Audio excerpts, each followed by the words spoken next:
Hello, friends. Welcome. How's it going? I'm back again after, 4 or 5 days away. It's been an okay, pretty darn good vacation. Stories about that coming up next little bit. For now, let me say hello. I missed you sincerely. It was a nice time away. Feeling refreshed. Noms is in good shape too, most importantly. But it's always nice hanging out with you folks for sure. And I approach streaming today bright-eyed and bushy-tailed because poor beloved cat Fritz woke me up at 3:30 for cuddles. Buddy has a hard time when we go away, and he's gonna be by my side, I expect, more or less consistently for 3 or 4 days. And I love him very much. I wish he more fully understood that when we go away, we'll come back, but every single time. Is YouTube on? It says it's not? What? What? It says it on my end. I have 43 seconds of recorded content on YouTube. Maybe refresh. I'm sorry for the confusion. Time for some quick hellos and then stories about this and that.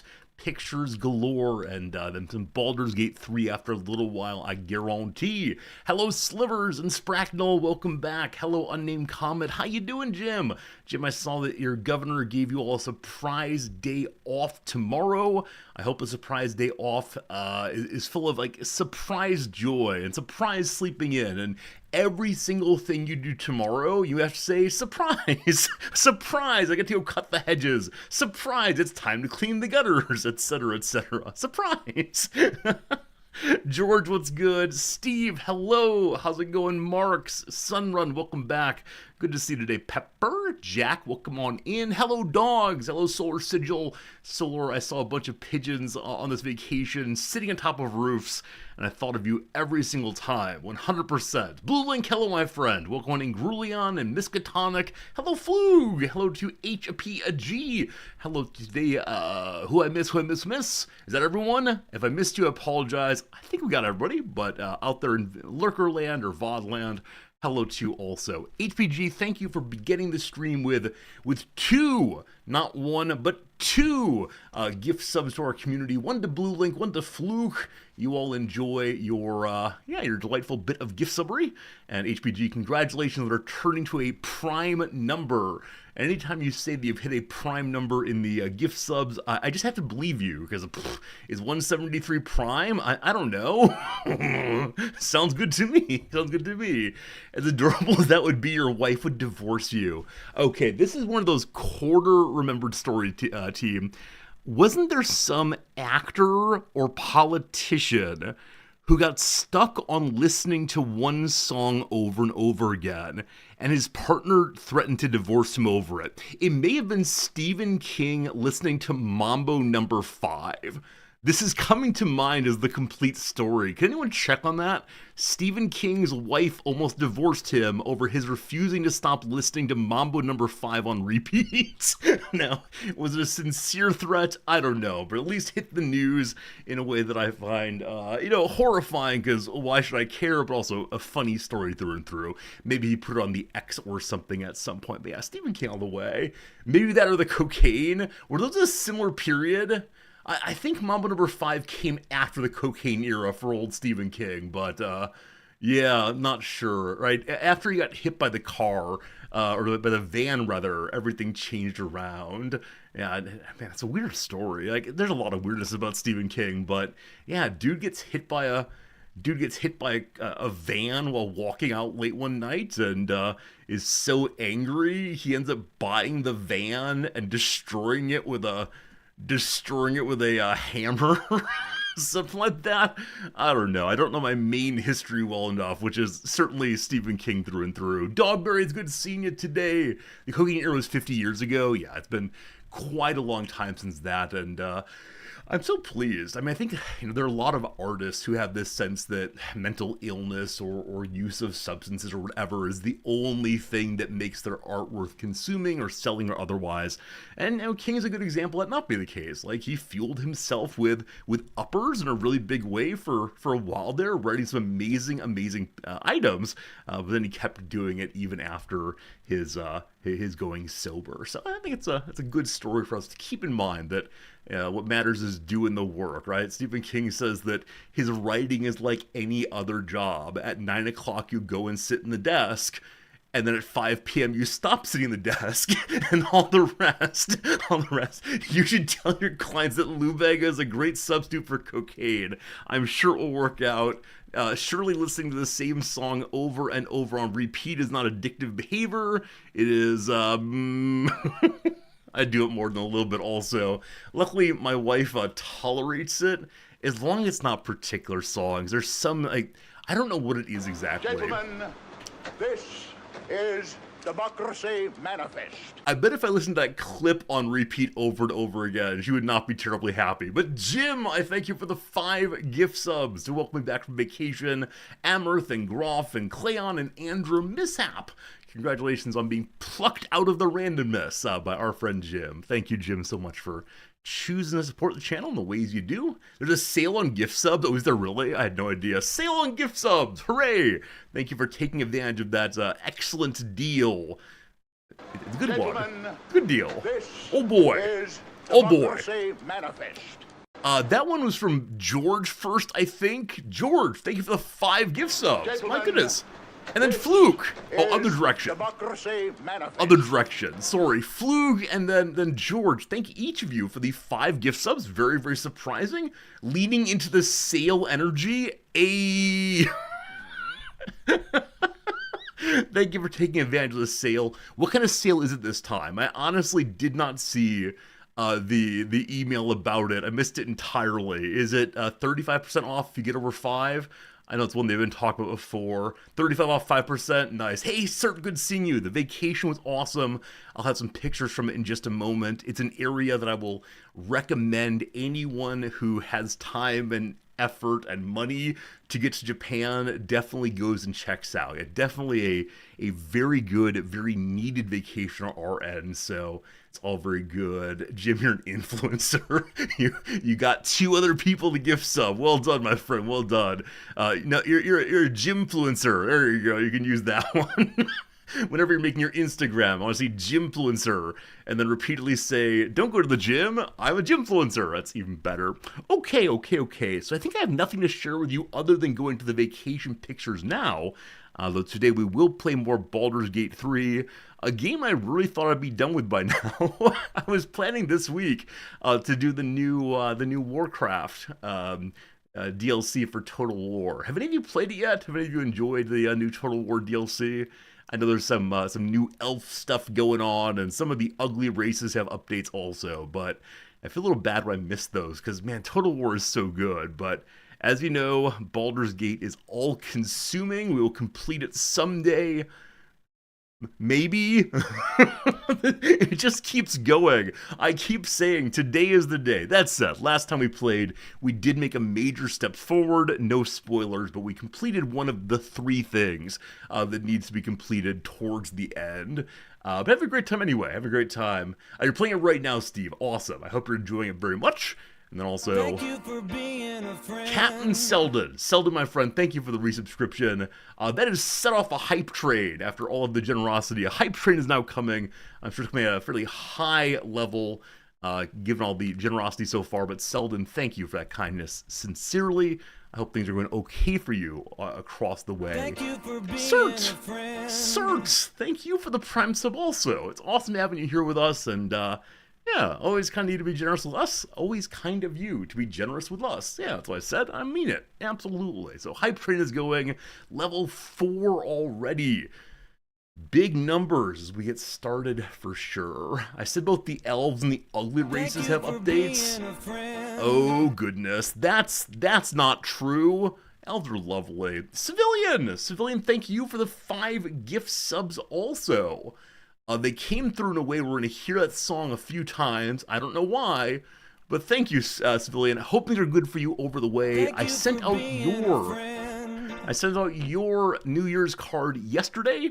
Did anybody get a New Year's card yet? I haven't heard from anyone about them arriving other than ones I sent through email. And so I'm a little curious or worried that I did something wrong. Because usually they would have arrived by now. Zim! Congratulations on getting the gift sub, but yeah, I don't know. I'm hoping at some point we'll be able to Yeah. Well, at some point, let's say the gift cards arrived, or not gift cards, sorry, the Nenganjo arrived from long, long ago. I think it's the first one's out like a Gentlemen, week and a half ago. this is Democracy Manifest. Thank you indeed to Civilian Fat 5 gift subs through and through. And thank you to Iru. Thank you for the generous follow also. Yale JP is your name here. Regardless, thank you for being here, and congratulations on making me think about Japanese this morning. I haven't studied in a few days, as I was on vacation and said, vacation, we're not going to worry about what we're eating. We're not going to do much other than just enjoying a little bit of the time away from obligations, something like that. All right, team, I want to show you pictures of this and that. It's not time for the word of the day, it's time for pictures instead. Behold, a picture of my cat Fritz with some student artwork. Very happy about that. This is an old picture.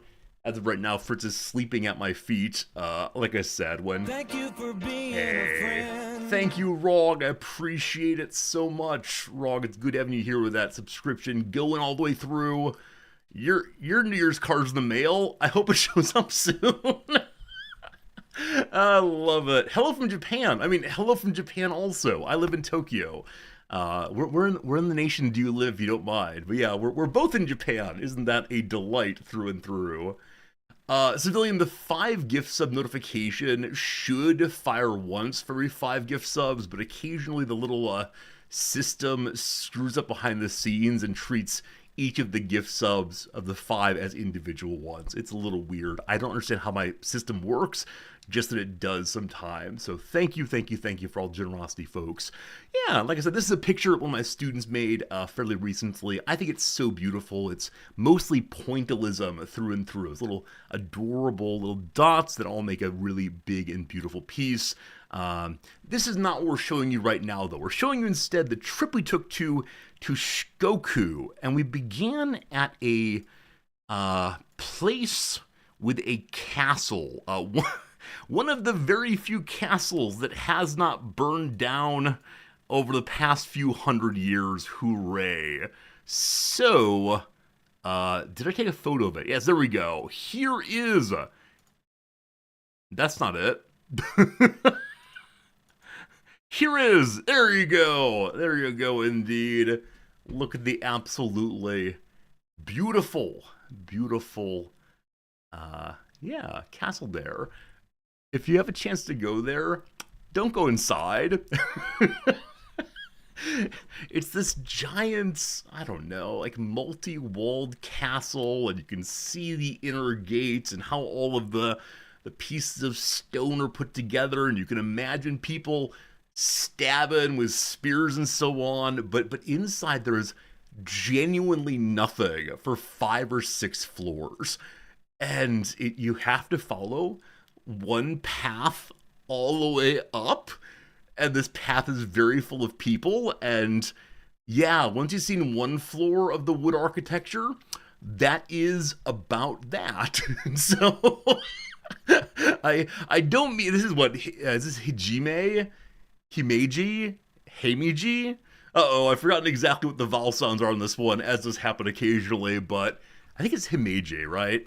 Let's see if I got it right. Himeji. True? Hey, there we go. Himeji Castle. Yeah, it's definitely a World Heritage Site. It is beautiful from the outside.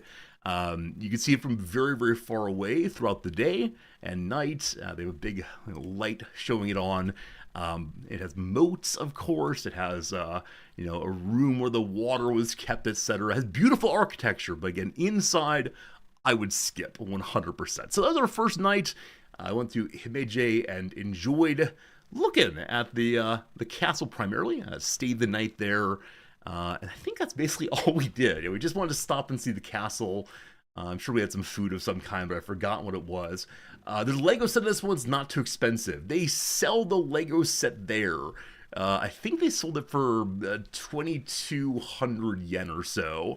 And I don't know, that didn't seem terribly expensive for like a big old fancy Lego set, but it was fine. It was fine. But yeah, one challenge, of course, for me is that the staircases are made for people who are much shorter than I am. So the farther up we got, the more and more I had to duck my head down to make sure I wouldn't hit my head going up the stairs and then back down the stairs again. And this was one of the few or the three places where I felt too tall this weekend, and it was very awkward. Where did the interior go? I honestly don't know. I was surprised. Let's see if I can find a picture for you of the. One second. If I find a picture for you of the actual location there, put that away. Wrong browser. I should have taken pictures, but as always, it's one of these things of, I don't want to stop the flow of movement. So, Himeji Castle. Let's see if we can get the interior then. Yeah, beautiful, beautiful. This is the very top of it. Over here, there is a shrine on top. With a little line of people who are doing the clapping and bowing routine. Always a nice thing to see. Yeah, it really is this over and over again. And, cool. It really is amazing architecture. It really is a place where people lived and worked, but it is empty, empty, empty. Hey, thank you for the level 5 gift sub train in total. A total of 23 gift subs. Thank you all very much for helping me pay the bills like going on vacation. So yeah, it's like this inside. And again, like you can look at the woodwork that is truly amazing. They have a couple of side rooms that are definitely there for, I don't know, the otaku perhaps, of like, here are some swords. Look at the swords. Though the swords all have signs on them that say, please do not touch the swords. And over the course of my 5 or so minutes in that room, definitely 3 people went over and touched the swords. Now, I'm guessing this has happened previously because they're partially inside of a locked box, so you can't pick up and move them away, but they have the handle outside so you can see the craftsmanship of it. But yeah, people are not so good at reading the signs or listening to the instructions a few times here, unfortunately. Yeah, but as far as the interior, I've been to a number of, what would they be called? A number of historic Victorian mansions and historic colonial villages, and so often they have areas set aside for one to enjoy the artistry and architecture, but they'll also have rooms set up. This is how a guard might have slept. This is where the food would be prepared, but really nothing of the sort. So yes, it is not terribly expensive to go there. About $7 or so to go across the whole grounds and through a garden and up to the top, but not exactly worth it, IMO. All right. What else do I have for you? So after that first night, we then hopped on a train. There's a decent amount of training going on trains here and there and everywhere. And Noms very graciously took photos of the train for us. Going from, actually, this is the ferry. I'm sorry. I have cheated you. I've lied to you. We took trains, we also took ferries. The main Shinkansen from Tokyo down to Himeji there was about 4 hours, I think. We then took a further train from Himeji down to Okayama, which is a spot on the main island that's very close to the island that we were heading to, the island of Shikoku.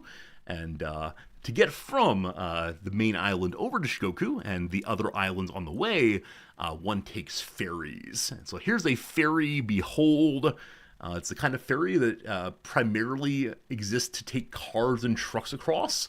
We went back at one point in the evening, and when the ferry arrived, it was all full of construction equipment. The kind of thing that you'd use to make a road, and it just loaded on over.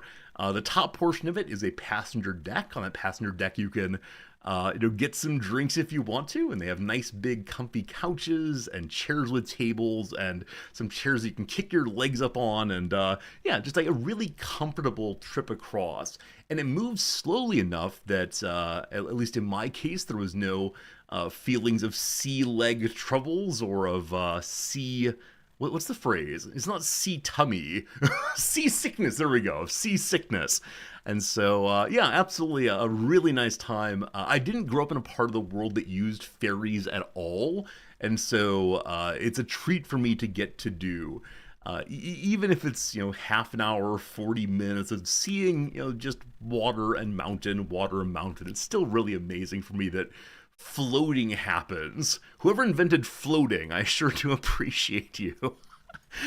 Before we made it over to the the island we're heading to, the island of Shikoku, we decided to go ahead and stop at an area called the Art Islands. And for this to do best, I'm going to go back to the browser again. Yeah, as many of you know, the area outside of Tokyo and the other big cities in Japan have been having some trouble. Rural abandonment is more and more of an issue. The population throughout all of Japan is going down, except in Tokyo, and a lot of that is due to migration from the rest of the nation into the capital, where there's culture and jobs and all the rest, and I mean, good fun through and through. But because of that, many of the rural areas are looking for ways to get other people to stop in and to spend time with them, to get tourism as a replacement for local industry. And one area of this kind is called Naoshima Art Islands. And yeah, they are definitely worth a visit. I cannot say enough good things about the time we spent on this island. We ended up staying there for one night, and yeah, it's a series of islands, one main one called Nashima, but some small ones nearby that are just made up of art museums, all of which are fairly inexpensive to get into and get to. And yeah, what can one say? This place exists in order to bring more people into the area, but also to have a place that art is made the priority. And it's really quite beautiful. And you can go through and see natural sights, again, mountains, islands, and so on. But then also these really interesting, primarily modern pieces. And I don't know how much they have presented on the website here. But let's go and push this button and see if we have anything. Art and architecture. Does each museum tell us a little bit? Let's see. Yeah. So like I said, somewhat modernist, more contemporary art. And, yeah, it's hard, of course, to talk about art pieces when they're all on the screen and you're not seeing any of them particularly well. And, of course, they don't want to give away the secrets of the art museum. But, yeah, this one's super interesting. There are two pieces, one inside and one outside. And the inside one was made by the artist collecting pieces of wood that had floated onto the island over the course of weeks and months and putting them together in an interesting geometric position there. And of course, not a perfect circle by any means, but apparently he didn't shape the pieces at all. He just took them as they were and gradually put them together. And the one outside is a similar theme with stone. And I think that's really, really amazing. A really cool project of putting these together, found objects, as opposed to crafted ones. So that's amazing. Do they show other ones here? Yeah, as I'm scrolling through, I'm seeing many ones I want to talk about, but let's see if we can find one by selection here. So there's one that's called, 100 Live and Die. There are two pieces I had emotional responses to that may have involved a little boo-hooing. This one is something. And, are they going to show only a blurred version? Oh, that's too bad if so. So, what these are, every single one of the lines here are the phrase blank and live, blank and die, over and over again. So it's things like work and live, play and live, brush your teeth and live. over and over, different ones, and then the exact same words on a different place. Work and die, da da da, and they flick by. I guess we'll just show it. You're not supposed to take videos there. Yeah, but here you go. You can see the way in which it moves through them, one after another, over the course of a few minutes. And then, yeah, here is the ending. They come on in these columns all at once. It's much harder. So this thing is probably 12 feet tall. It's harder to see here, of course. But they just go and go and go. And they all come on at once. And then they all turn off except for go and live.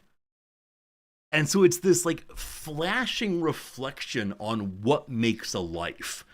And then this like forcing of one to confront all of these things are happening constantly to you and to other people. And for me, at least, it was so overwhelming. Oh gosh, life is so full of things. What do I do? What do I do? No matter what I do, I'm gonna die. And then this flash of go and live. And it was as if the artist was speaking to me. Get up, get out of here, and do something. And so it was like refusal of the reflection that I was having. And I found it really, really quite powerful. Now, I recognize on a small screen like this in a YouTube video, it doesn't come across the same way, but really, really fantastic piece. Now, I know for some of you, this is not art. Or for some of you, it's not a painting of a beautiful pile of pears, but yeah, very affecting for me. And yeah, so as I said, if you ever have a chance to get to the Art Islands, if you come here and use your strong currency against my poor little nation here, I recommend you go to this part. It is, southwest of Tokyo by about 4.5 hours or so. There are a number of different kinds of transportation one need to get there, but so darn good. I then went okay, so they're very cute things outside also. These like modernist presentations of cats and so on. Absolutely wonderful. The other piece I want to mention though, the other place I want to mention is is it Chichibun? Is that correct? Let's see. The Chichu, right? Chichu Art Museum. Okay. How do I even talk about this? Number one, other than in the hallways, where there are very small candle lights at your feet, there are not lights in this place. All of the light for the artwork, for getting around, for understanding the place, comes entirely from natural light out of doors. And that's crazy to me because so often part of doing the work of being a curator, of being an artist, of hanging the piece on the wall is deciding exactly what kind of lighting one wants to use with it. And here instead, they leave it up to chance.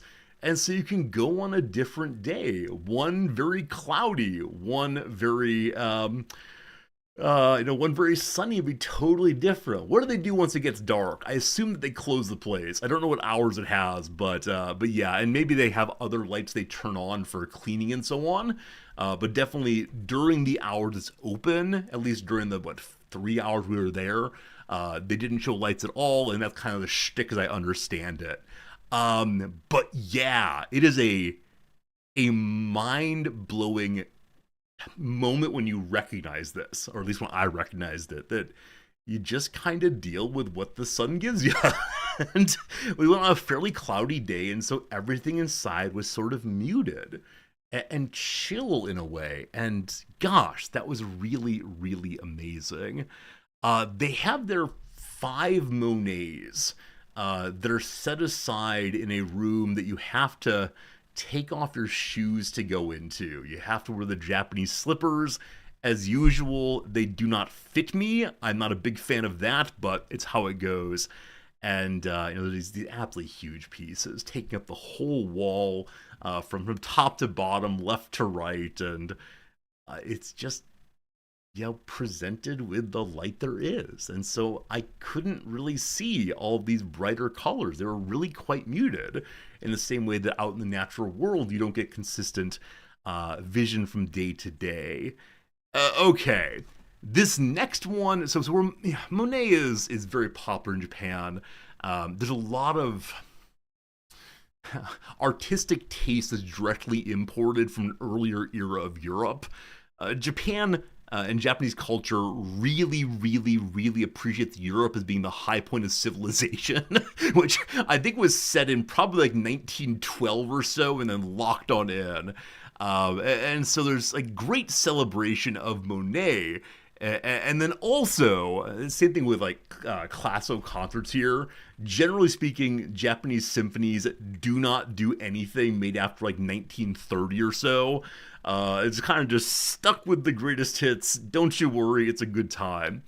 So where Monet rather is, natural beauty and let's paint pictures of flowers and so on. This next person, Walter de Maria or Walter de Maria, I'm not sure. His primary thing is working with light, which is, of course, perfect for this place that takes light as being one of the central elements of how it thinks about art. So cool, so cool. And as we were lined up to go into, frankly, this next piece, the docent who was speaking each person going in said, silence is part of this artist's intention. Silence is part of the artwork. Please be silent as you go into this place. I was like, sure. I don't really talk too much in art museums anyway. Maybe a little comment to my wife, but not past that. It's no big deal. But you walk into it, and it's, for me at least, like when I walked into Wrigley Field, the baseball field, for the first time. You come out of this kind of cramped interior, which is kind of dark, and then boom.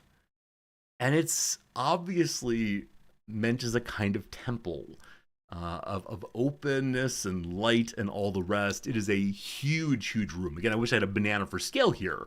But it's this huge room that you're welcome to walk through and see how the light casts shadows and not. And yeah, unfortunately, some tourists didn't understand the whole be quiet thing. And the docent who was in the room was a very young, shy one. And she did not have anything to say to the people who were talking.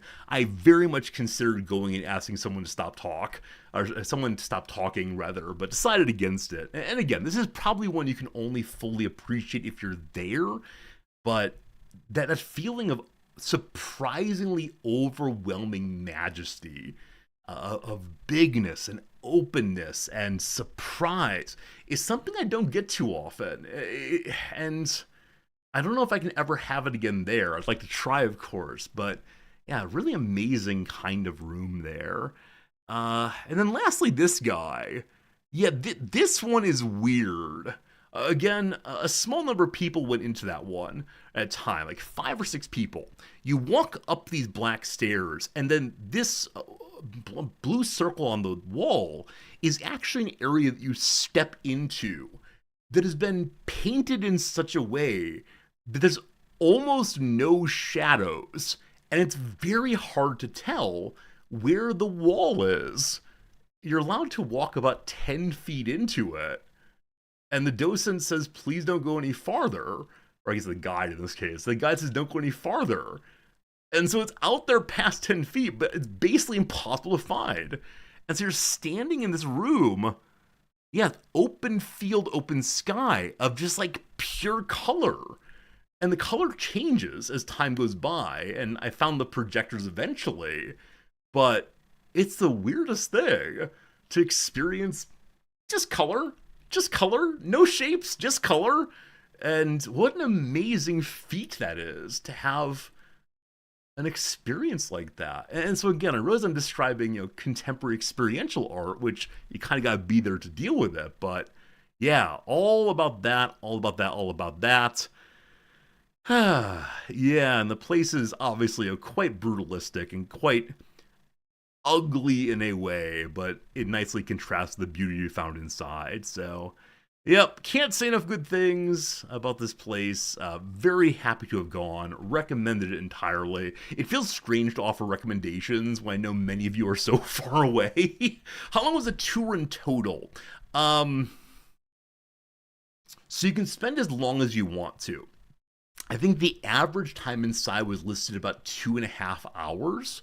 And we took probably about that. We also stopped and ate at the cafe, though, so we're in a little longer than that. But yeah, that one's about 2.5 hours. And they only have, what, like maybe 12 to 15 pieces in there. And which is crazy. If you think, okay, I'm gonna pay the money for 12 to 15 pieces, blah. But the way they're put together for me made me linger so long on each and every one. And so yeah, very very good indeed. Was the person who wouldn't stop talking a U.S. American? No, there were actually two groups that wouldn't stop talking. One was a younger pair of Chinese men. Or Chinese teens, and then one was an older Japanese man. And so I don't know. It felt awkward that they were in some measure intentionally refusing the one request made. Please be quiet. And the rest of us, were trying so hard to even walk silently, going up and down the staircases, very very carefully. And I'm guessing that's part of the artwork, right? What is it to have an experience of the holy or the majestic? Part of it is paying attention. And so when you're paying attention to your movement, to your breath, to your words, it makes this hyper attention towards everything around you.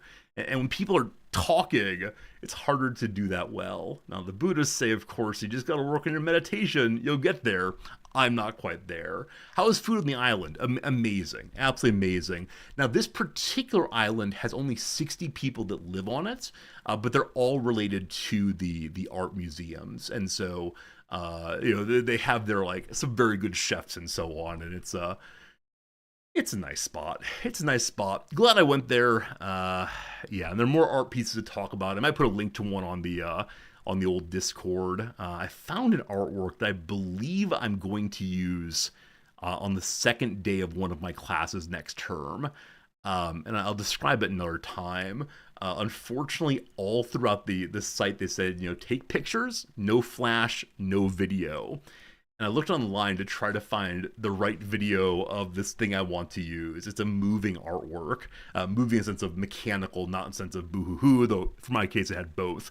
So I couldn't find a video online that was the right part of it. And so I considered going and sneakily taking a video. And so I go back to that particular artwork and I look at it respectfully and look around it and I take out my camera and I'm all alone. And then suddenly a guard comes down and stands behind me. Are they on to me already? I haven't started videoing. This is strange. Well, I'll just put on my camera for right now. Maybe the guy's on patrol, whatever. And then a second worker comes and stands behind me, and the third one. I think to myself, oh no, what have I done? And so I back out in a hurry, and it turns out that part of the machine was not working quite right. And so as soon as I was done with my viewing experience, the three of them put on white gloves and got to work on the machine, making it work properly again. But for a moment, I was being amazed at Japanese mind reading, their ability to tell exactly what I was planning to do, violating the rules by taking a photo or video rather. What I'm going to do instead is I'm going to email the art museum and say, good day, I'm a professor in a university in Tokyo. I will need a video of your piece for my teaching. Hopefully they'll send me a video. We'll see. Anyway, after that, we stayed one night on that island at kind of a summer camp location. I'm not sure if I can find it easily. Use professor's social influence? Absolutely. I'll ask one of my professor friends to write something very haughty in Japanese. That will definitely do it, I suspect. Yeah, I probably can't find the place we stayed exactly. I don't remember its name right now, but it allowed us to spend the night actually on a beach. It's like a summer camp kind of location where they can rent out an RV if you want to, or a little tent. And it was a good time for us. Staying right next to the what inland sea it's called, and hearing the waves overnight was really, really quite wonderful. So that's good indeed. All right, what other photos do I have for you beyond those shared so far? That's a ferry. I already showed you this photo, but this is the picture taken off of the ferry on our way to the next island, the island of Shoku proper. Just like such a beautiful place. Now, of course, the power pole above ground, not ideal. But any of you who have ever played a city building game know that occasionally you need the big ones above ground to move power around. All right, so that's that. What can we say? What can we say? What can we say? We stayed at a, we stayed at a place that had some really interesting, art outside of it, and I don't know why people put small stones onto this gate. I couldn't find anything online explaining if it's a ritual around it, if it's for good luck. Often I figure out why people have done what they've done, but here people have just done it, and I don't know if this is like some desire to make order or to make one's mark or what. But I did not add a rock in this case, but I was glad to see other people have done so, and I wonder if gradually they fall off on their own. Maybe an earthquake happens and they fall. I wonder if occasionally a worker comes along and clears most of them off so other people can add them. Because my sense is a lot of people have visited over the past, I don't know how many hundreds of years, and so it's probably not everyone's rock, lest they be piled quite a bit higher. Hopefully not vandalism. I don't know. If it's vandalism, it's respectful vandalism. Something like that. The island of Shikoku is a strange place because that's the Pokemon Slowpoke. In Japanese, his Pokemon name is something like Yadan. Yadan. The product that Shikoku is most famously known for is udon, and so they've adopted Yadan. It's their local mascot. So all throughout Shikoku, one will see slowpokes everywhere, and they're all like governmental signs. Do what Yadan does. Eat your udon. It was absolutely adorable through and through, and we have a student who's really into Pokemon, so we took a bunch of pictures for him of Yadan, Yadan, Yadan. Absolutely great. The hotel we stayed at had this cat figure outside of it. You can see a security camera for scale there. This giant space cat. I don't know why he was there, but his little tongue sticks out there and just staring down. I think, again, a place where people just make art in order to show things that other people might enjoy seeing. And there it is at daylight, staring down from above, being all big and somewhat terrifying. Of course, that being right outside of our hotel, every time I saw it, I said, oh, I miss Cat Fritz so much. Cat Fritz is in good shape. He didn't have any troubles while we were gone this time. The woman we hired to be our cat sitter was so over the top diligent. When I met her, I told her, don't worry too much. It's all fine. As long as the cat's alive at the end, we're totally cool. Don't you worry. But every single day, she sent us pictures of doing the things that we requested. So we asked her to clean the cat litter box every day. Picture of clean cat litter box. We asked her to put a treat out for Fritz in case he wants to come downstairs and play with her. He did not, but she put the treat out and sent a picture of the treat on the floor.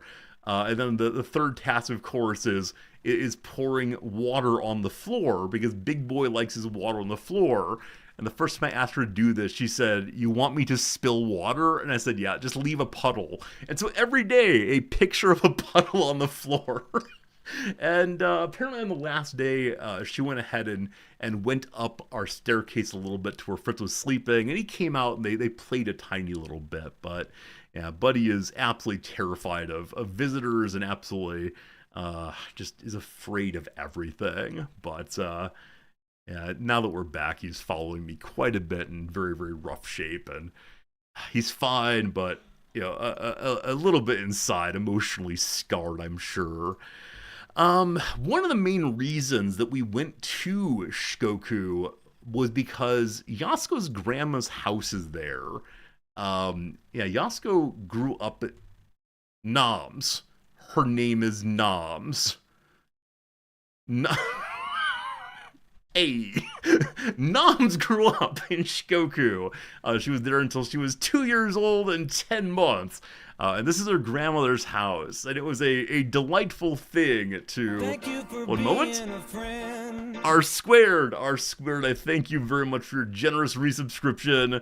Very kind of you to support our channel in the ways you do. Thank you for the welcome back. It was a good vacation. Don't you worry. All good, all good. Yeah. The shames are appropriate in this case. I was thinking in ways I don't normally think on stream, and so the wrong name came out. It's fine. It's all fine. You all have doxed me sufficiently a bit. The pastor. Anyway, so Nam grew up in this area, and so yeah, she went and saw her grandmother's house. A place that had been important to her family for a long time. Unfortunately, her grandmother died, probably like 5 or 6 years ago, and so the house has just been abandoned the whole time because her family doesn't live in this area of Shoku. Instead, they all live in Tokyo and other places around the world. And it has the rural land problem. Namely, this place is far enough away from anything major, work, entertainment, otherwise, that the house actually has negative value. Even the land it sits on, unless you can convince a farmer right next door to buy it and add into its their small holdings, it has negative value. You have to pay someone to own it for you. And so yeah, it's just sat there, and we walked around and we looked at the house, and it's this big, beautiful place. And yeah, I agree also. As we were leaving, I asked Noms to take this picture because I do love the flowers so much. Right, even though it's overgrown in some ways, and maybe the house has been given over to rats, we didn't go inside, who knows, there's still flowers there. And those flowers are probably ones that her grandmother liked. You'll pay 1 yen. Black Point, if you own it, they will come after you to take care of it. Yeah, it's weird. It's wild to hear when you hear about the cost of real estate in Japan. So Blue Link, it works this way. The farther away from a major city you are, the less and less value the land has. If you're in Tokyo, there is a tremendous run on land, especially in towards city center. Speculators are buying it up at crazy values and having it sit open because no one's willing to pay that much for condos. But yeah, the farther out you get, like this one, from a big city. Nearest big city is Hiroshima, I suppose. From there, it probably takes like 3.5, 4 hours to get there. The last section of which on the train is about an hour. And to explain how rural it is, they don't use the electronic money cards. You have to get physical tickets. It is full of houses that are abandoned, etc. How's that have negative value? Yeah, if you own it, there are property taxes. If you own it, you own money to like the local ward. You're expected to keep it up, etc. And so in Japan, if a piece of land is abandoned, it can only be seized by the state after 30 years.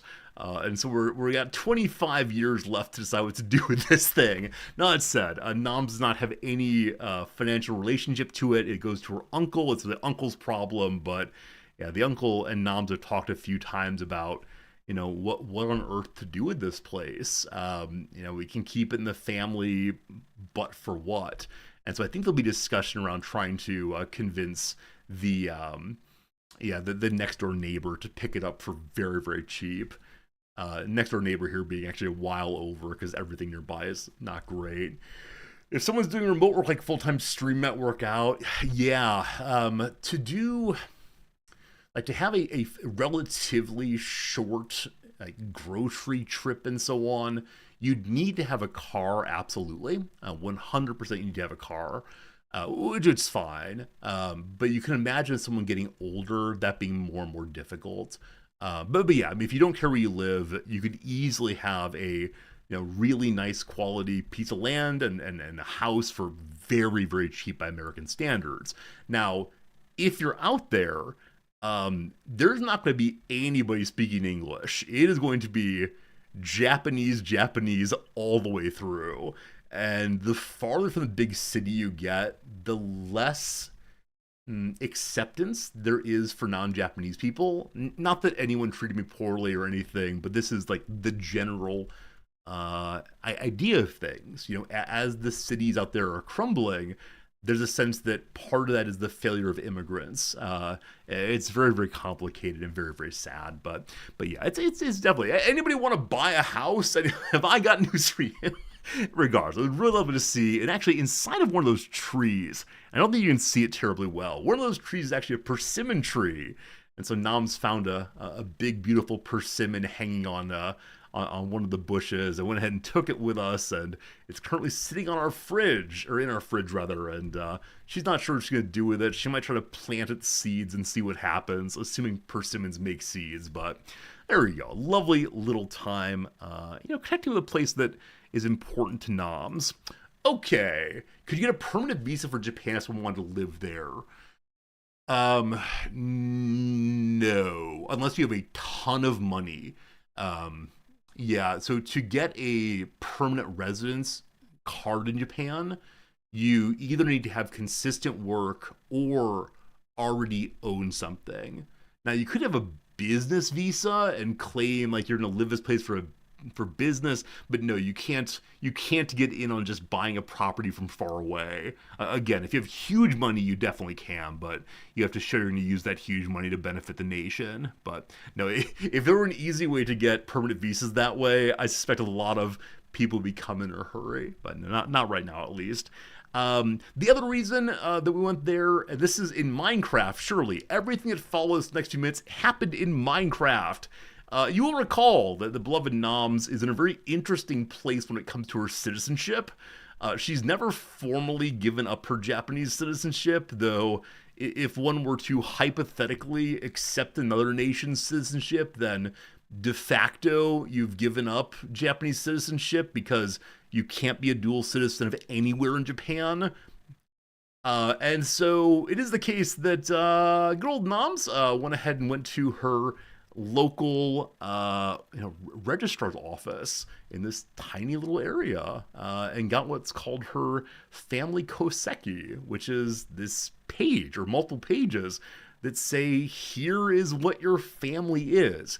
It's kind of like a birth certificate, but it's not just for the individual person. It's just how the individual person fits into an ongoing family tree. And these kosekis connect to prior ones. You can follow back more and more and more.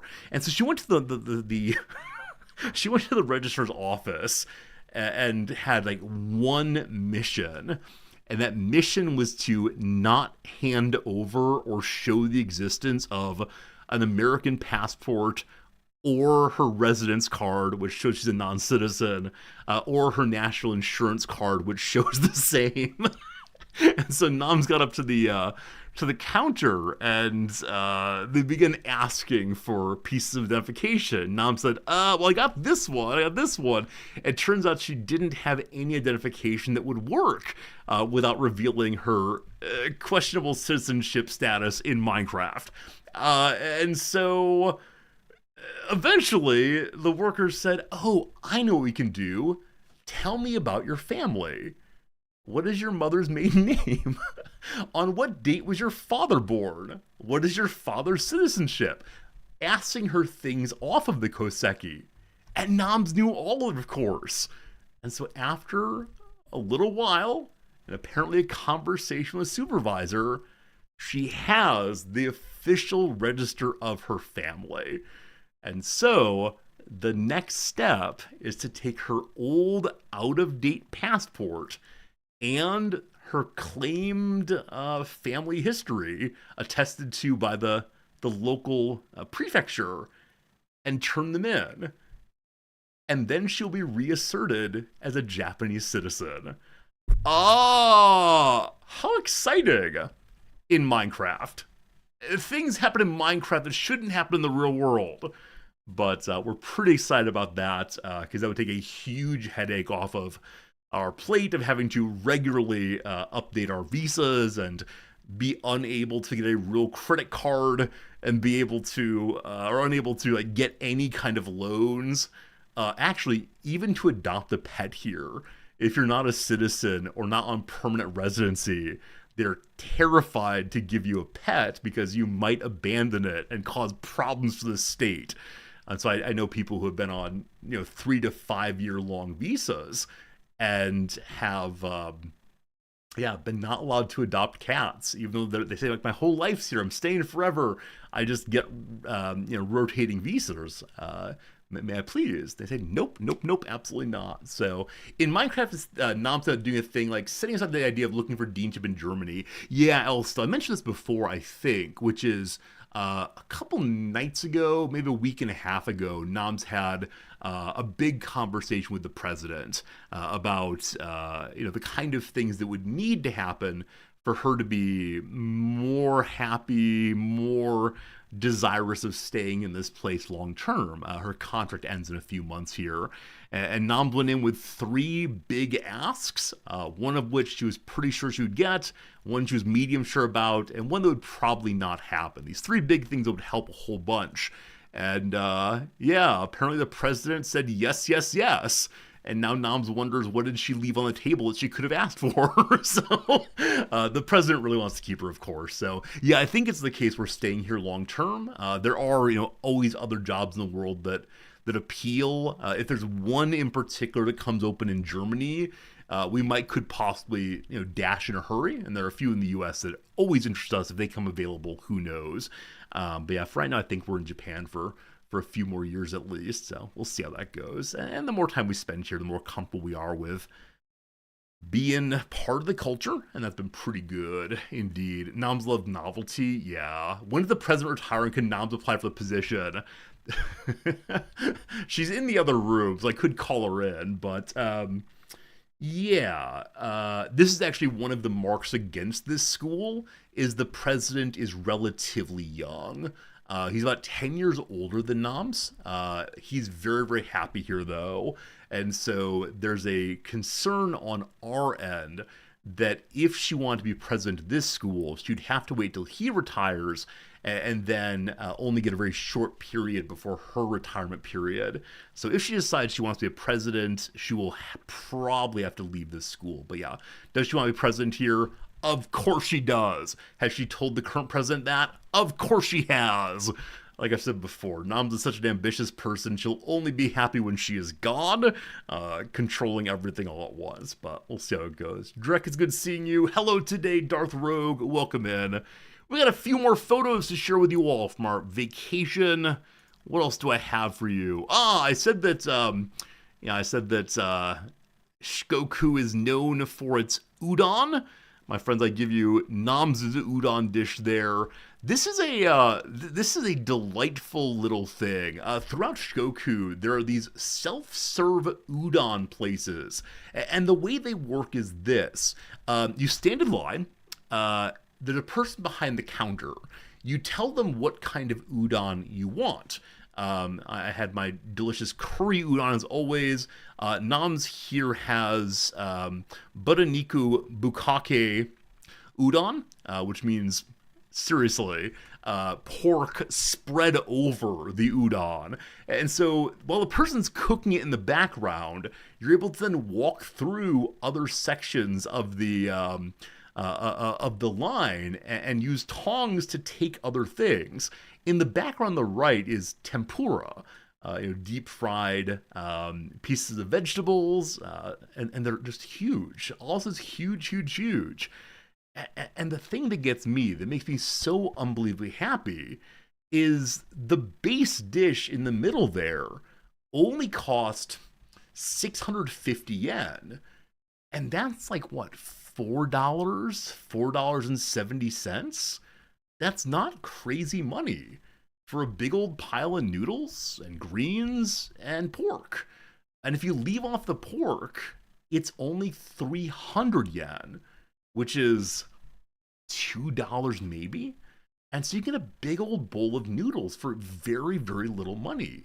And then the tempura in the back, I believe, is about 100 yen each. That's the conversion. I don't want to think about the conversion. It upsets me too much. And so I love that this is the kind of place. It has very little service, like very few amenities, but it's a place where a person can go and not spend a lot of money and be able to get a full meal. And this is not true in Tokyo. This is definitely a rural versus urban thing right now where pricing is out of control in Tokyo. It's leading to great political pressure on the prime minister to find a way to lower it. Lower prices generally like elsewhere in the world right now. But yeah, there you go. Big old udon dish. Noms loved it. I loved mine too, but no Budaniku Bukake for me, unfortunately or fortunately. Two more pictures to show you on the way home. Noms found some delightful trains, not ones we took, but this is the I think is the One Piece train. Is that a One Piece thing there?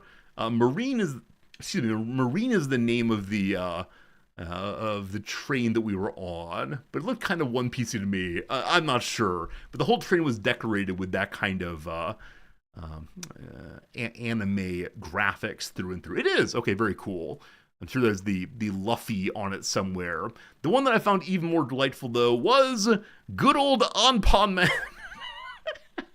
I don't know why these trains were all decorated with such delightful children's figures, but yeah, that is the superhero whose head is a piece of bread that has been stuffed with delicious bean paste. Good old Anpan Man. One of his rivals is a fellow who has a piece of bread as a head. This has been around for a very long time. It's very popular with children. Good old Anpan Man all the way. Yep. And so we came home, and that was nice. And I'm sure there's more I should share with you. But it was a really nice vacation through and through. Very relaxing. There was some time in the old onsen, enjoying the bathing. Oh. The one last bit to share with you. So the farther away from Tokyo we get, the rarer and rarer of a phenomenon I become. And by the time we got to the very small area on the island, it's possible they haven't seen a white person in person in quite a while. So I could feel more and more people looking at me. And yeah, it's weird. It's very, very, very strange indeed, being a novelty in that way. So, yeah. And then who is this giant? All right, so at one point while we were eating at the udon restaurant, actually, I noticed this old man looking at me. And again, lots of people have been checking me out, fine, whatever, but he wouldn't stop looking at me, even after I made eye contact with him. And then when I went to put my dishes away, self-bussing kind of place, he just stared at me the whole time I went through the room. And I thought, okay, all very strange, all very strange. And so Noms and I, finished our meal and left the restaurant, and then as we were leaving, he came up to me and said in Japanese, "So tall."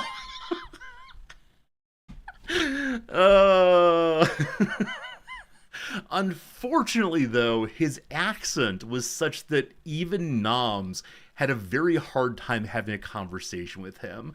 He had the sort of what do you even call it? Like vocal shaking that some older people tend to get, and so she wasn't able to nail down his accent, which made me very, very happy in one moment, because very early on he asked of her, "Are you his wife? Are you his wife?" And Noms couldn't catch it, but I did. For the first time ever here, I managed to understand some Japanese that Noms couldn't understand. And I jumped in and said, yes, she's my wife. We've been married for 7 years. And he was delighted to hear me speak Japanese. And it was a nice little moment of interaction. And, that was fun. Yay, indeed. But yeah, I mean, I always say if someone speaks with any kind of unexpected non-Tokyo accentuation, I struggle so much. But in that time I got it, and yeah, I'm glad I've been studying a little harder in the past few weeks, month or so, and I hope that continues all the way through. But there you go. There you go. Some stories about some places. I'm sure we saw other things I didn't share with you, but yeah, it was a nice time through and through. Oh, actually, one last place. I forgot one last place. This requires back to here. So when we got to Takamatsu into the hotel, we've been traveling via ferry and bus and for quite a few hours, and I was exhausted. And so I said this thing that I probably shouldn't have said, which is, in Takamatsu, in the in the hotel, I would like to order some Domino's pizza. Pardon for 10 seconds. Little buddy Fritz wants out of the room. Pardon me. Here we go, buddy. Here we go. Good boy. Good boy. Yeah. And so I wanted some Domino's pizza, even though we were very far away. And I didn't really want Domino's. I just wanted delivery pizza. And so Nam said, look, there's no way we're going to this nice area far away from everything getting Domino's. And so she looked through and she found this place. They have an actual website or just Instagram? Just Instagram, okay. This place, oh, I've closed it entirely, you fool. Our history thing, well, we'll do this anyway. She found this place, which is this guy from New York City and his family who have opened up a New York style pizza place in Takamatsu.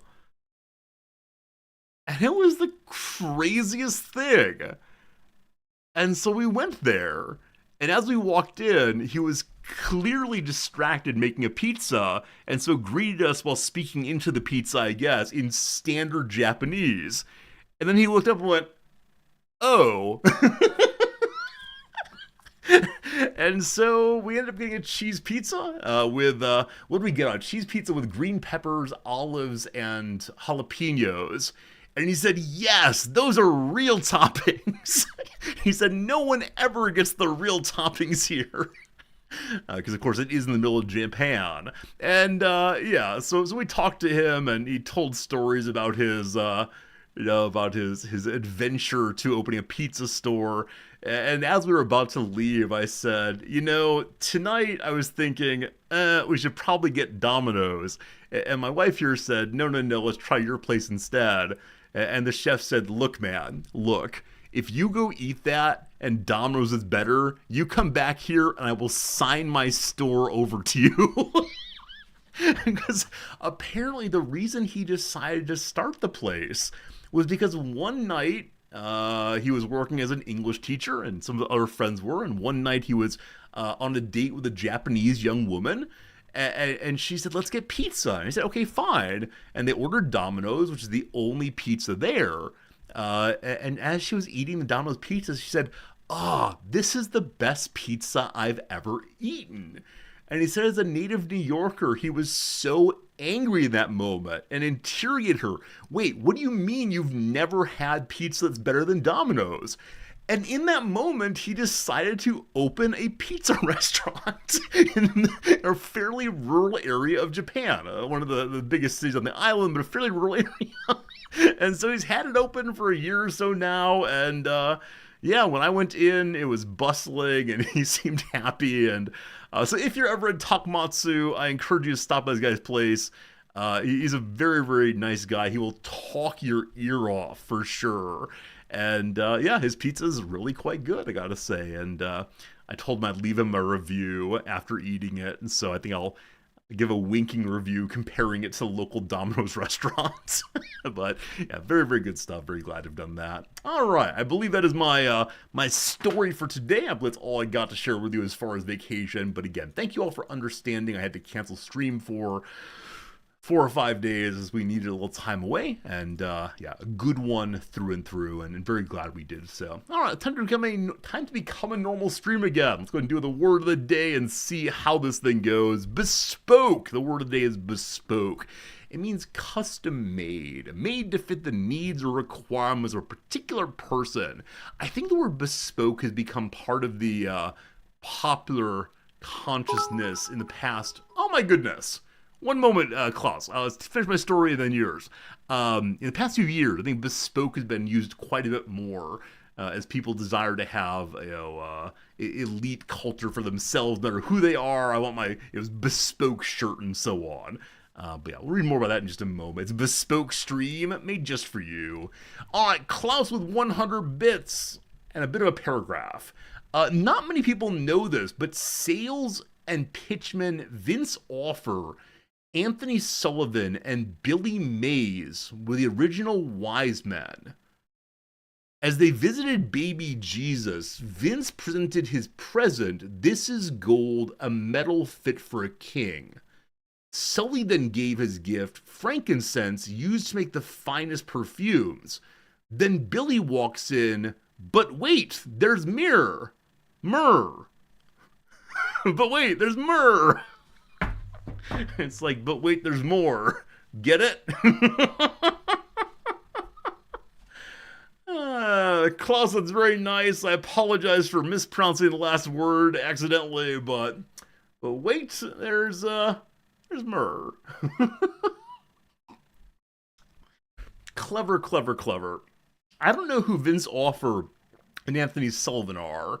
And Billy Mays was from Pittsburgh. Thank you, Drek. I'm glad you're Johnny on the spot with that one. Anyway, Klaus, thank you. Thanks for the bits, thanks for the fun, and so on. You don't get it? Okay. Very commonly, as a tailor, Lana specialized in crafting bespoke clothing for her clients, each piece unique and suited to their tastes. Did you know? In the English language of yore, the verb bespeak had various meanings, including to speak, to accuse, and to complain. In the 16th century, bespeak acquired another meaning, to order. It is from that sense we get the adjective bespoke, referring to clothes and other things that are ordered before they're made. Bespoke has enjoyed a spike in usage in recent years, perhaps due to consumer trends that champion all things artisanal over those that are prefab. Yeah, in fashion there's been this big dichotomization. Either you get the fast fashion or you get the artisanal, finely made kind of thing. But yeah, that phrase has gotten a lot more attention. Unfortunately, it is the case that if I buy anything other than like really, really basic clothing here, I do have to have it specially made, specially fitted, or imported from the US. Despite my best efforts, I'm a very, very large human here. It's just how it goes. I keep saying I'm going to get a nice suit one of these days, but I'm usually an off-the-rack kind of guy for suits. Who knows, who knows? Test your vocabulary. What three-letter word refers to the central part of a bicycle wheel to which the spokes are attached? Hub? Is this just hub? Bespoke. Oh, spokes. I was so confused about why it's connected, but bespoke and spoke. Hubs. Delightful. What a good time. Why are they called spokes in that usage, I wonder? Is it really just spike, possibly? Any ideas? Any ideas? Yeah, it's from spike, indeed. So, from German, the Dutch, you win today. Good job, indeed. Okay, very good, very good. Time for trivia. It's been a few days since I did trivia. Hope I missed some terrible days. Today, a good day. Here we go. Consumer stuff. In the 1790s, using a special vice, New England Shakers invented the first flat, not round, version of what household item? A vice, flat, not round. So, like a flat square, a flat triangle, a flat morphing. I have no idea what they want here. So the special vice probably smush something. Smushing. Is it a sponge, maybe? What else is smushed and used in the household? I have absolute idea. I'm gonna say, wait, a mop. Mops have those like squishing parts to get the water out of the sponge. You fool! Okay. Paula Patton and Laz Alonso get married and perform the titular tradition in the 2011 film Jumping the What?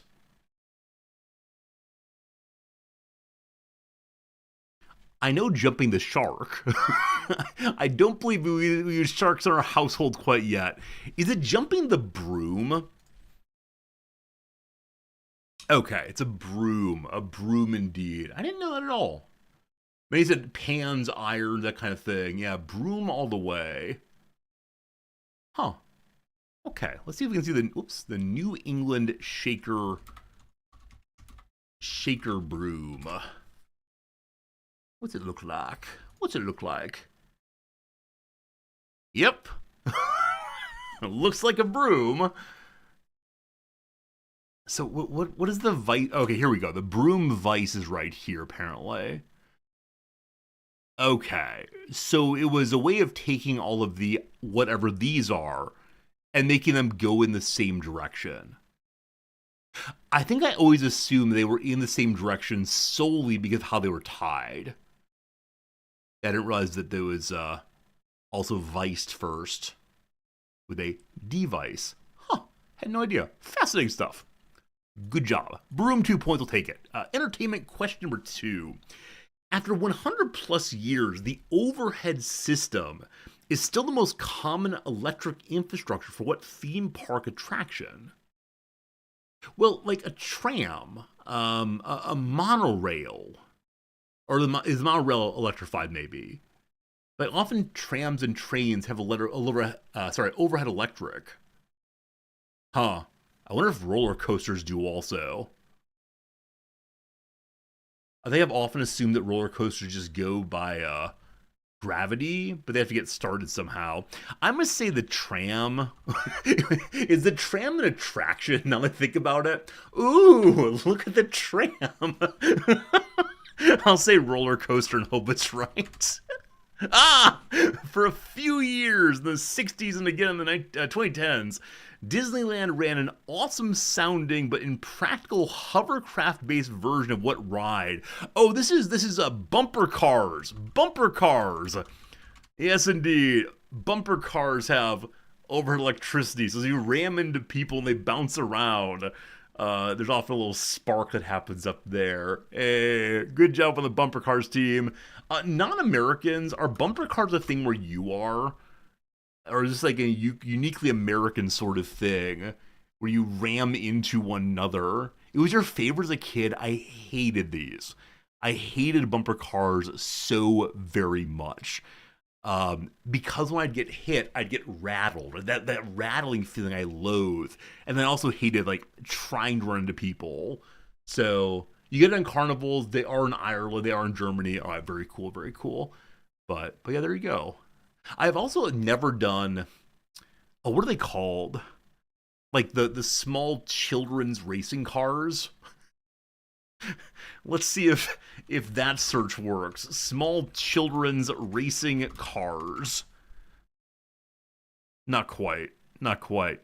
Go-karts! Thank you. Go-karts. I've never done a go-kart race. And again, because of worries about people running into me. Now, yeah, as you see here, good lord, I hate this. Tokyo street law is very, very strange. And so many of the things popping up here are people go-karting on the streets of Shibuya, one of the most busy places in all of Tokyo. And when you see them driving on the streets, I mean, they're always having a lot of fun, right? People dress up as Mario and like Kangaroo and Pooh and so on. And the people in cars are usually very, very angry / uncomfortable because, yeah, it's people in go-karts. Anyway, I've never done this. Nor have I ever did it at the the fair, but I don't know. I don't know. Surprised it's not illegal. Yeah, there's been a recent law change in Tokyo on this. Now the company has to be registered apparently, and there's a care taken to record any violations or injuries or accidents on that business's register. So they're keeping track now of what business has done what. But yeah, I'm actually surprised also it's not been made fully illegal. Now that said, a lot of the pictures you see here are of people who are not ethnically Japanese. The anti-immigrant sentiments, it might get them. Number 3, here we go. Science and Nature, blasting bubble nets with their blowholes is an especially videogenic hunting technique employed by what species of whales? I was ready to say it's whales. Okay, so trying to catch something with air being blown out. Is it the blue whale and their krill, possibly? I can't imagine the bubble nets catch big things. I'm gonna say the blue whale. Brutal. Thanks to a worldwide hunting ban and their flexible diet, what curvaceous whale has rebounded from nigh extinction to a population of some 80,000? I was saying, is that Free Willy thing? Is it an orca possibly? Their coast-hugging waves and adorable black and white bellies means that what species from the genus Megaptera is always a hit with whale watchers? Is it Free Willy? Man, do I have to go read Moby Dick again? I'm afraid I may need to go read Moby Dick because I actually don't remember any other whale types. The blue whale, the orca, the orca's the killer whale, right? Wait, are they different things? Are you a killer? No. Is it like the fin? Something fin. Bluefin, humpback whales. I completely forgot humpback whales. Good job. Humpback whales, that's a thing. Fun. Arts and culture, here we go.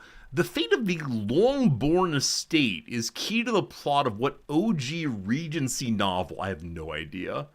Genuinely no idea. Longbourn sounds English. We're going Pride and Prejudice, which I surely have not read in a very long time. Prejudice. There we go. I thought it might be. Thank God for that one. Oh, yeah. We're all good. Which species was Moby Dick? He was the great white whale. Yeah, I don't know. I don't remember. Moby Dick is just too long. Anyway, arts and cultures save the day again. Number 5, here we go. Later a president himself, now under arrest in a corruption probe. For 13 years, Luis Arce was Evo Morales' Minister of Finance in what country?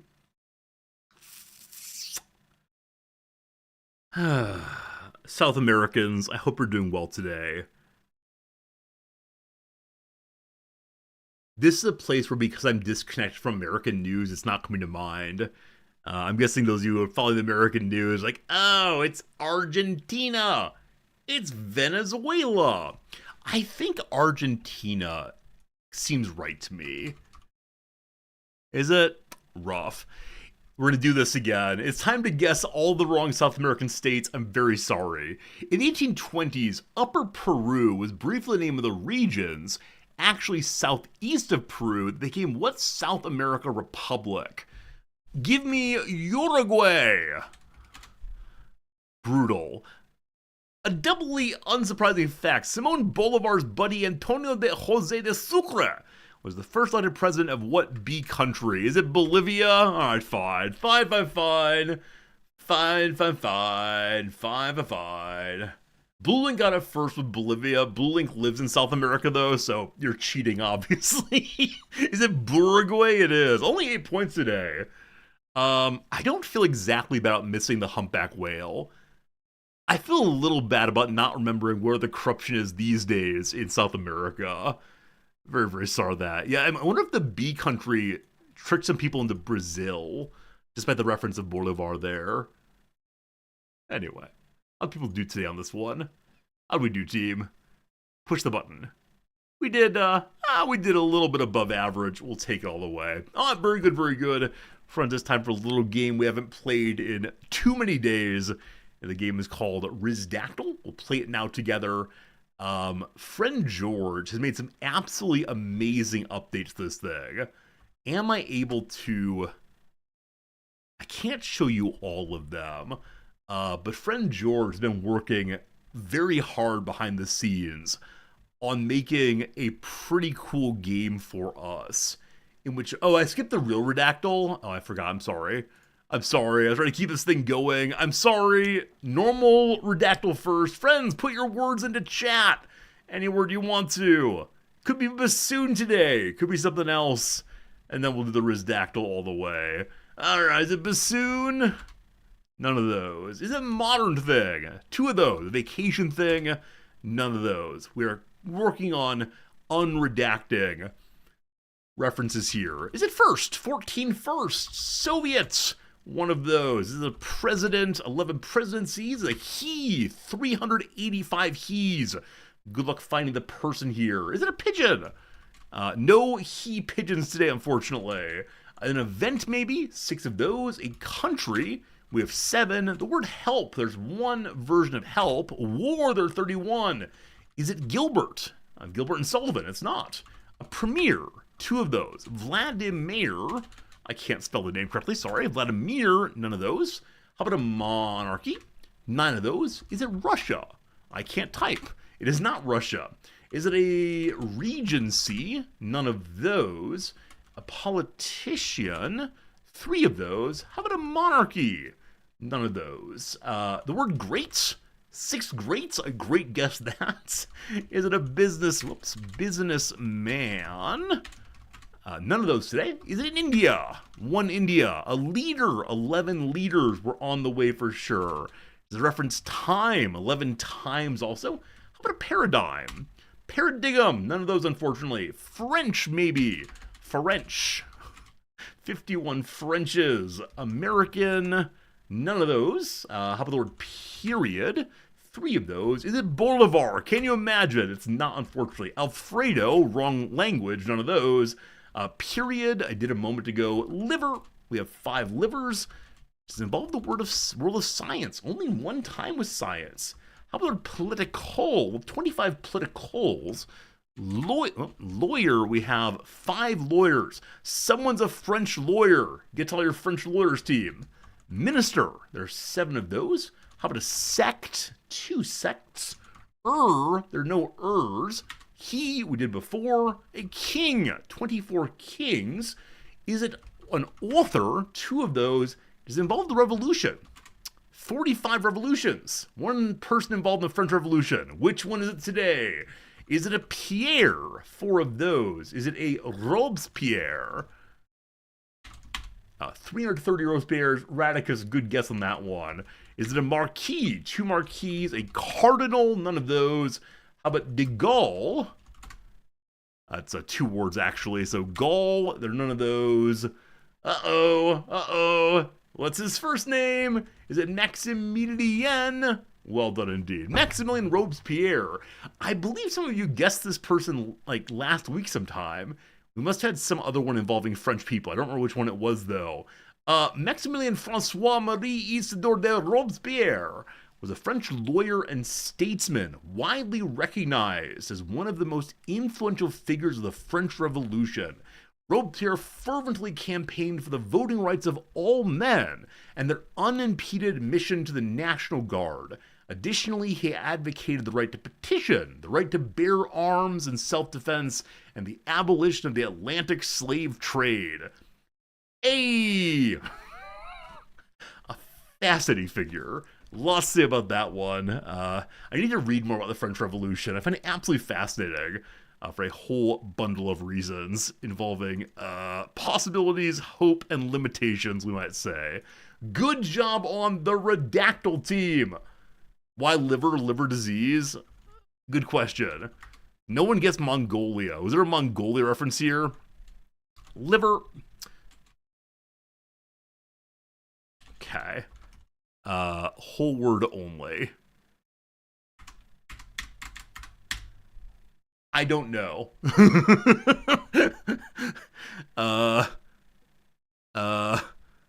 Is giving us, okay, there's 17 matches. Let's see here. Delivering.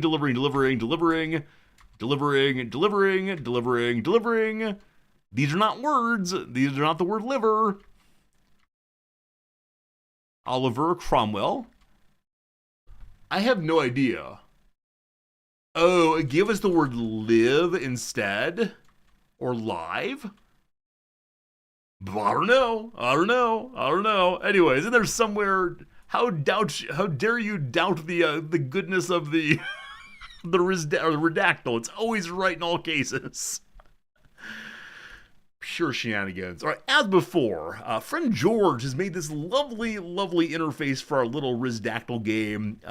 You're able to put in who you are if you want to. Give me a Wikipedia article for us to play with. It will check for duplication as well as if it's been played before. Also, you can say why you played it and give a little tip if you want to. If you want to, you can also... I thought there was an email thing. Maybe not yet. At some point, if you want to, you can give an email address so that you're able to get a notification when it's played. Again, if you care to do such a thing on that one. But, yeah, pretty cool stuff. Thank you, George, for doing all that good work and making it work well. When you submit the link, you can then get an email address if you want to. Cool. Thank you very much indeed, my friend. I appreciate it. Okay, so I'm going to go to this page now so you can see nothing. If you want to submit a Wikipedia page for the good old Rizdactyl, please feel free to do so. We have hundreds of them waiting. Starting today, I'm going to attempt to do something that will make the game even better. I'm going to attempt to start putting in to the system here who won. And that way we'll have some statistics and competition. Which everyone enjoys, because George has put some statistics behind the scene, which will be great fun to see in a few days here. We'll do the end of year stream in about a week or so, and part of that will be talking about this new game we've played, which I've enjoyed quite a bit. There's a random button behind the scenes here. I'm going to push the random button today. The random one is submitted by YOLO Swaggins. I think this one is doable. Friends, I give to you a Wikipedia page. Please guess any yes/no question, and I will see if we can get to go. Have to go through the VOD picture, previous victories included. It starts today, my friend. It starts today. Here we go. Good luck. Is it a person? It is not a person. Is it man-made? It's not man-made. Is it a place? It is not man-made. YOLO Swaggins is who submitted it. YOLO Swaggins. Is it a place? It is a place, yes. Is it a woodwind instrument? It is not. Does it spark joy? It does not. However, I was just made joyful a moment ago while thinking about it. More on that in a bit. Is it an event? It is not an event, no. Is it in North America? It is. Is it on Earth? It is. Is it fictional? No. Is it a building? No. Is it in South America? No. Is it unique? Yes. Is it on the American continent? Yes. Does it taste like chicken? No. Is it a mountain? No. Is it a structure? No. Is it in a city? No. Is it a tourist attraction? No. The White House? No. A park? No. Is it in the Midwest? No. Is it two or more words? We don't play the game that way. Does it have religious significance? No. Is it a city? No. Is it used for transportation? No. Is it a natural wonder? No. Is it the LA tar pits? No. Is it the Vatican? No. Is it a water feature? That's a funny question, but no. Is it a river? No. Is it amusing to look at? No. A lot of no's, team. A lot of no's. Is it a river? No. Is it a park? No. Is it repulsive? No. Is it made of stone? Sure. Is it a memorial? No. Is it, does it provide natural resources? No. Is it privately owned? No. If you had enough money, could you buy it? No. Would Bingo the Paladin like to visit it? He wouldn't care, wouldn't be able to.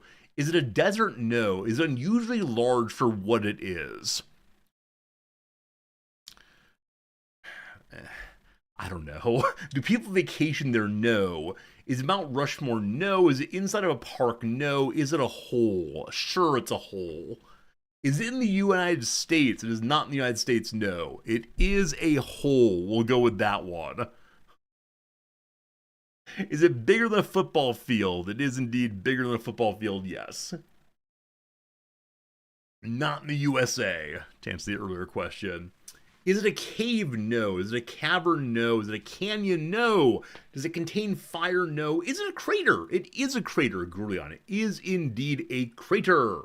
Is it the Great Blue Hole? I don't know what that is. Is it a meteor crater? No. No.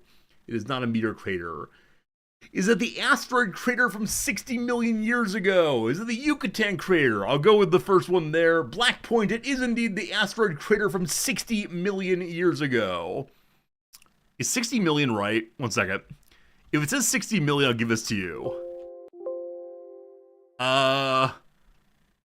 It doesn't say 60 million. I may have to say no to you, actually. Screen? Oh, sorry. Sorry. Wrong page. Wrong page. There you go. All better. The bamboozle, I'm so sorry. It is Chicxulub Crater. It's 63 million years ago. Alright, close enough. Black Point 001, you get the win on this one. I'm going to do that while you can't see. This is a new part of the stream for me, adding in who the winner is. Black Point 001. Congratulations, you've earned 1 point. You're the first person to ever get a point in this game.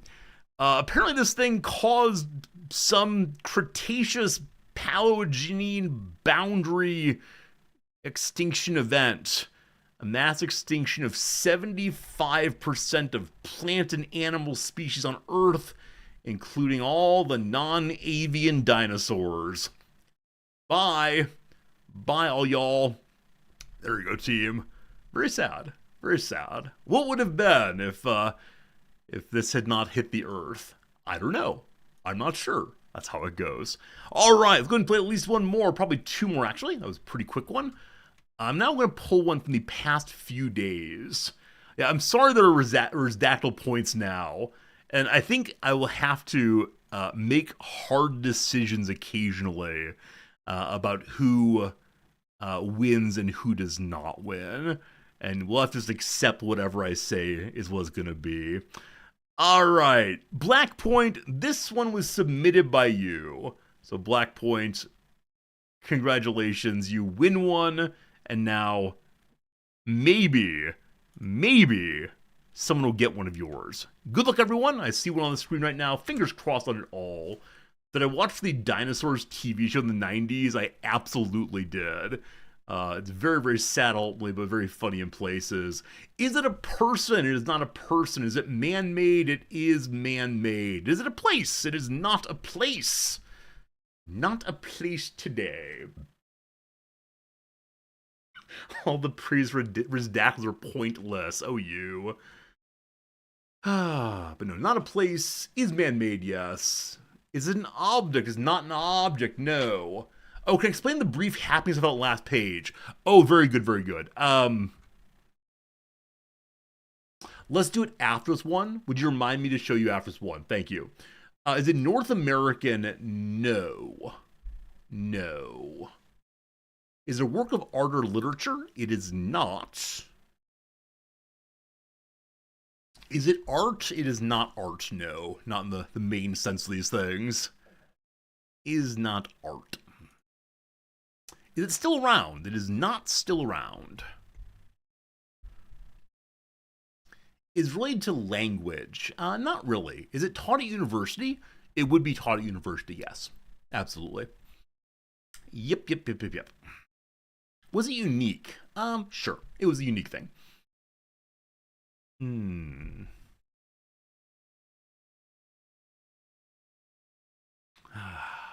We're narrowing down. Is it a skill? It is not a skill, no. Good to see you, Ragebringer. Hope we're doing well today. Have any of you gotten your New Year's cards yet? I'm asking again. I sent out a bunch of them a week and a half ago, and I'm really amazed that this is not. None of them have shown up yet. Hopefully they come soon. I don't know what the current situation is of international mail between Japan and the U.S. For a while, it was very awkward. We'll see. Is it a living organism? No. Is it a skill? No. Were we taught at university in an academic course? Sure, absolutely. Is it a concept? Sort of. I wouldn't take that too far, though. Do philosophers love it? I don't think so. Hard to say. Okay, so a lot of things are behind right now. Yeah, I know that sending postcards into the U.S. mail system during Christmas time is not a smart idea, so they'll get there when they get there, I'm sure. Is this a group or an organization of people? Yes, it is a group or organization of people. Was it alive at any point? Nope. Did the ancient Greeks know of it? Nope. Is it part of a trade skill? Nope, unfortunately not. Unfortunately. Is it a group or organization, though? That's a very good question. Absolutely. Is it international? Sure. Absolutely. Is it a band? No. Is it a sports team? No. Is it religious? Yes. Is it the Lions Club? No. Is it STEM related? It is not related to science, technology, engineering, or maths. Is it a club or group of people? Yes. Is it a secret society? No. When you say or, I don't know how to answer except for by selecting one side or the other.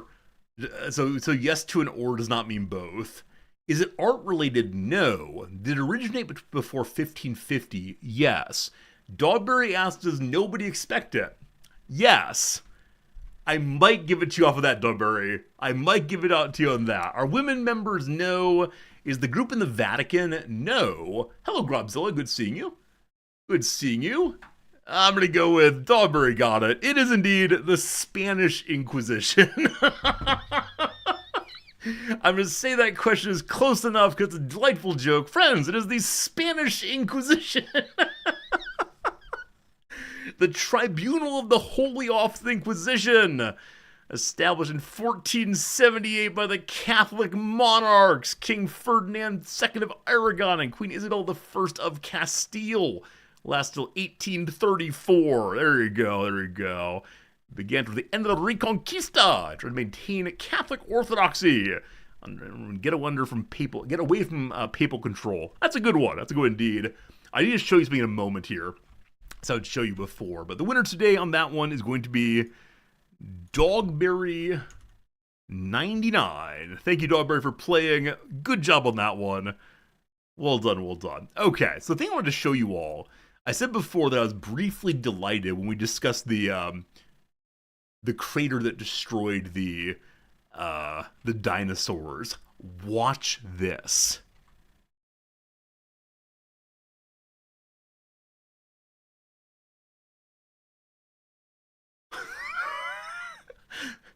I love it when we find little Google Easter eggs. Isn't that amazing? So I was briefly delighted when I pulled it up. It's a very sad thing, I suppose, though maybe that asteroid impact had to happen for us to take over the Earth, we happy humans, but yep.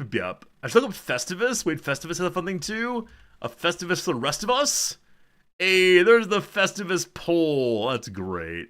And now it's time for the airing of grievances.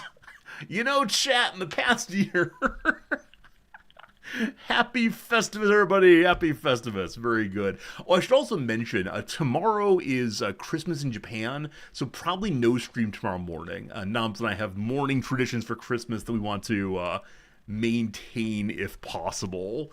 That matters to me, to have good traditions with my wife. Very important, fun stuff. All right, let me go and push the random button again. I think I like the random button. We're gonna reroll. You know what, Kaz? Alright, Kaz. We'll take this one. My friend's submission by our friend Kaz. Fingers crossed on y'all getting it. Good luck, Godspeed, and yeah, here it comes. Here it comes indeed. I have a Wikipedia page on my screen. Ask me anything you want to, yes or no, and I will hopefully help you get it pretty darn soon. Is it a person? It's not a person. Drek, it was not yours. The one you submitted today, I'm not sure about, but, you know. Is it a place? It is not a place. No, not a place. Not a person, not a place. What else you got? Any questions? Feel free to play. If you've never played before, type in a question. That's the kind of thing that, there's no bad questions. I mean, there could be bad questions, but if you're a first-time player, it won't be bad at all. Is it an object? No. Is it an obscure body part? No. However, I almost did one this today. Is it an event? No. Could you talk about it at Xmas dinner? Sure, absolutely. Is it US-centered? Yes. Is it religion? No. Is it a creature? No. Is it man-made? Yes. Is it a year? No. Is it tangible? No. Is it a concept? In some sense, yes.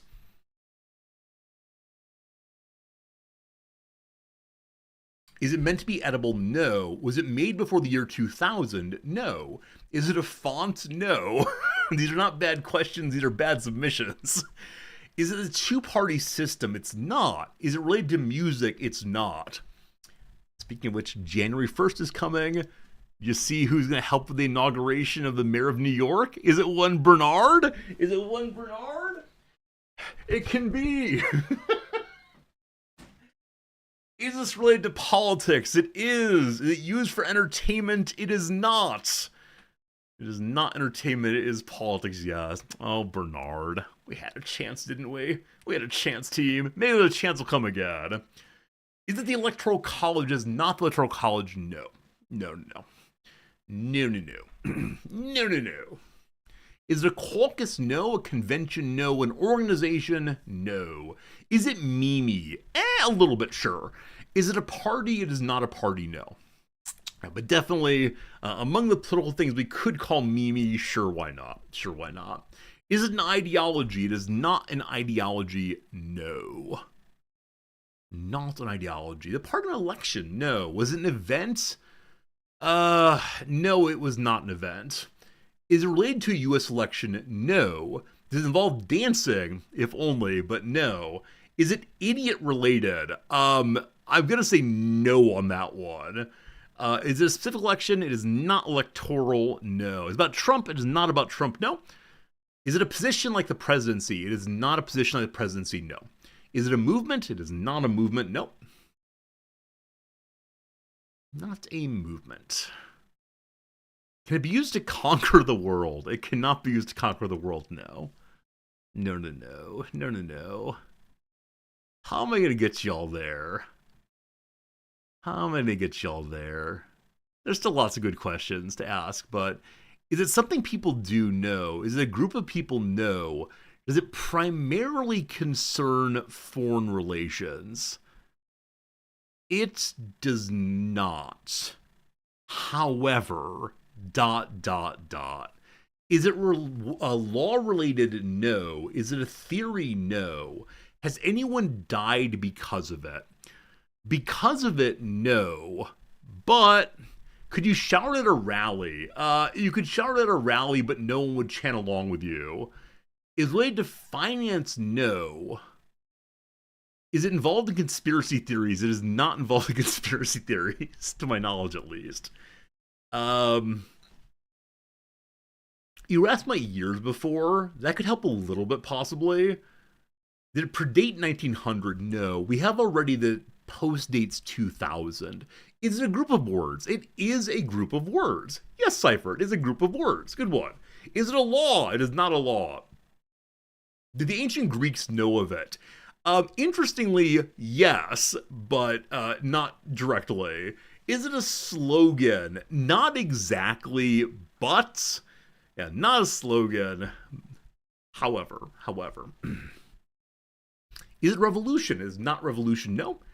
Is it quoting from a ruling, like a law ruling? It's not a quotation from a law ruling.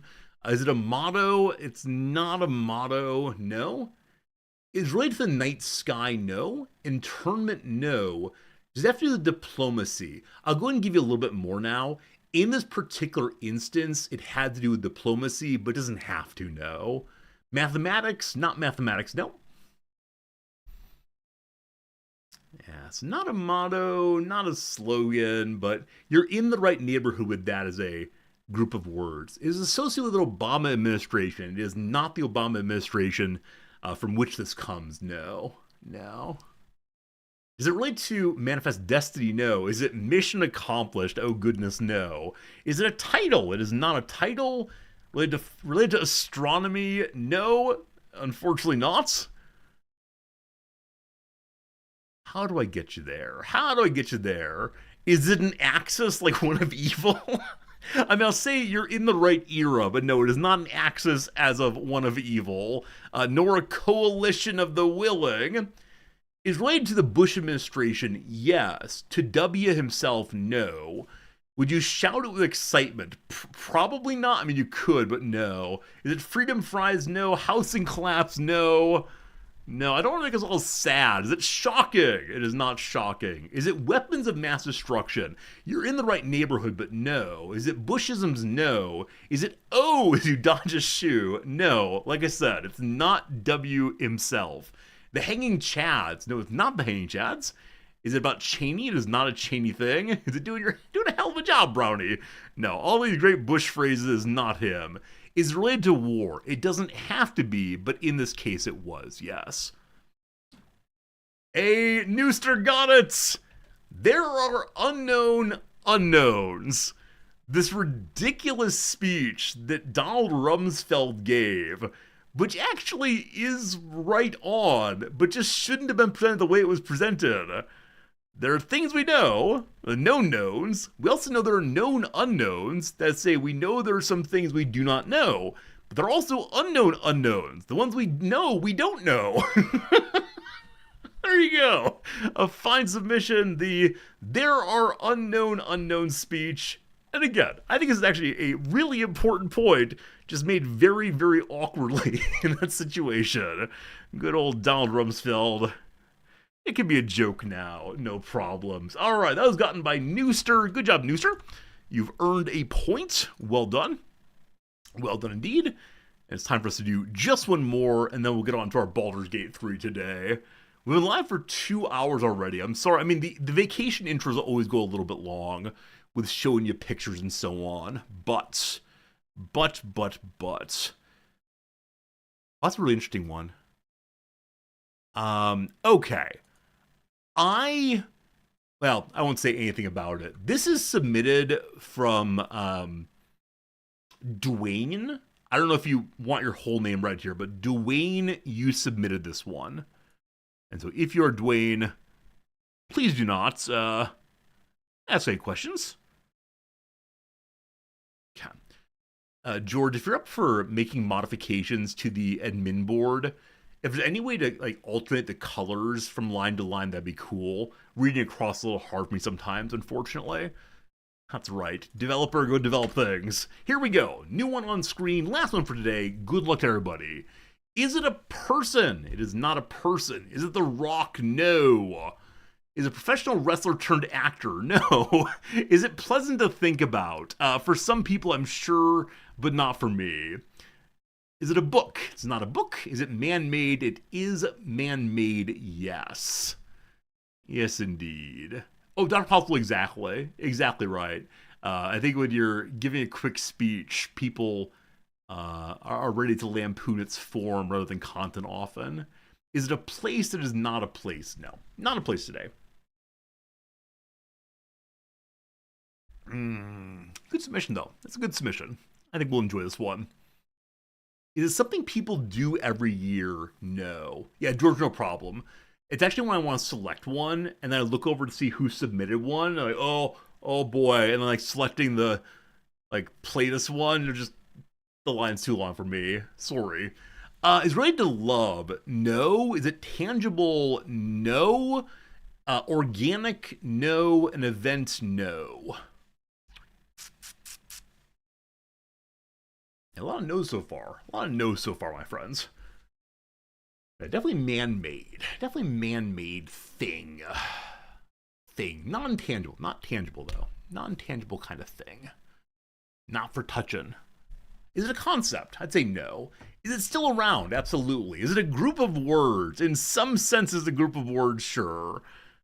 It's a group of words. I like that. It's a fun question, frankly. Is it taught at university? Not to my knowledge, but probably someone mentions it somewhere. Is it digital? Yes. Did it exist before the 19th century? No. Has it existed for more than 200 years? No. Has it ever been expressed through art? Yeah, sure.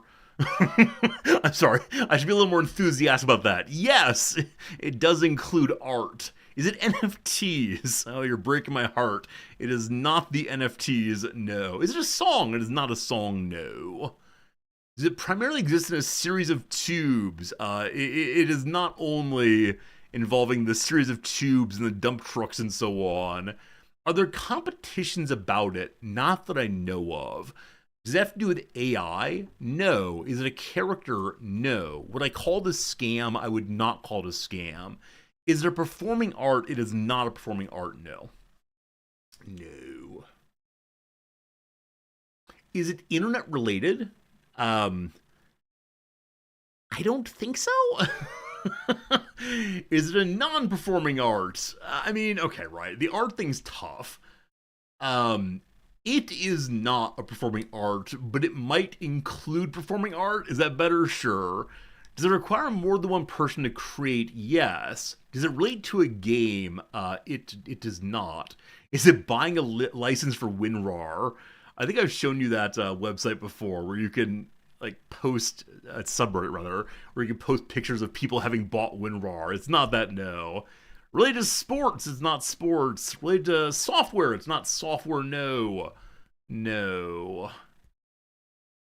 Yeah, it relates to performing art, but it itself is not performing art. It's probably a fair thing to say. Something like that. Something like that. Is it a picture? It is not a picture, no. Remember, it does include some words. It is a group of words. Does it have to do with entertainment? It does have to do with entertainment, that Black Prince. Is it student loans? Wait. I don't wanna bring down the mood here. Is it related to the economy? No. Does it require eyesight to consume? It does not require eyesight to consume, no. Is it related to music? No. Is it a slogan? No. Can you imagine if I did two in a row? Is it a website? It's not a website. No. No. Does it require eyesight to consume? That's a fascinating question. The answer, though, is no. Is it annoying? Nope. Not annoying. Nope. Is it intellectual property law? The scraping of the internet via open AI? The downloading of JSTOR files and being sentenced to many years in prison. Oh boy, feeling bad now. Hey Vex, Merry Christmas to you also, my friend. Good seeing you. Is it associated with a specific country? I think so. I believe it is country specific, almost certain on that one. Is it intended to be consumed with eyesight? Yes. It is intended to be consumed with eyesight. Yes. Is it audiobooks? Nope. Not an audiobook.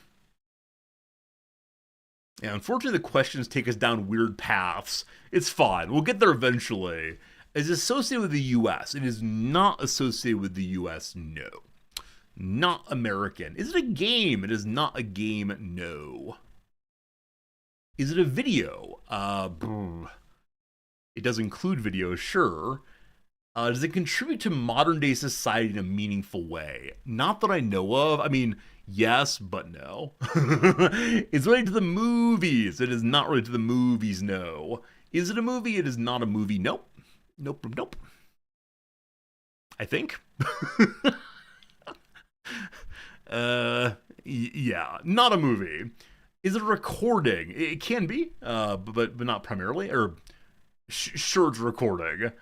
Is it displayed on a screen? Yes. Is it state-funded? No. Is it related to a country in Europe? Yes. Is it a presentation? I wouldn't say so. Not a presentation. How did we get here? Insert your favorite David Byrne reference here. Is it an ad? It's not an ad. Is it related to a museum? No. Is it a visual effect? It is not a visual effect. Is it yodeling? It's not yodeling.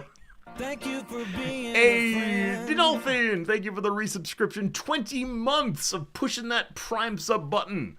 I thank you immensely for your kindness and generosity and all the rest. Good seeing you today, my friend. Is it comedic? Yes.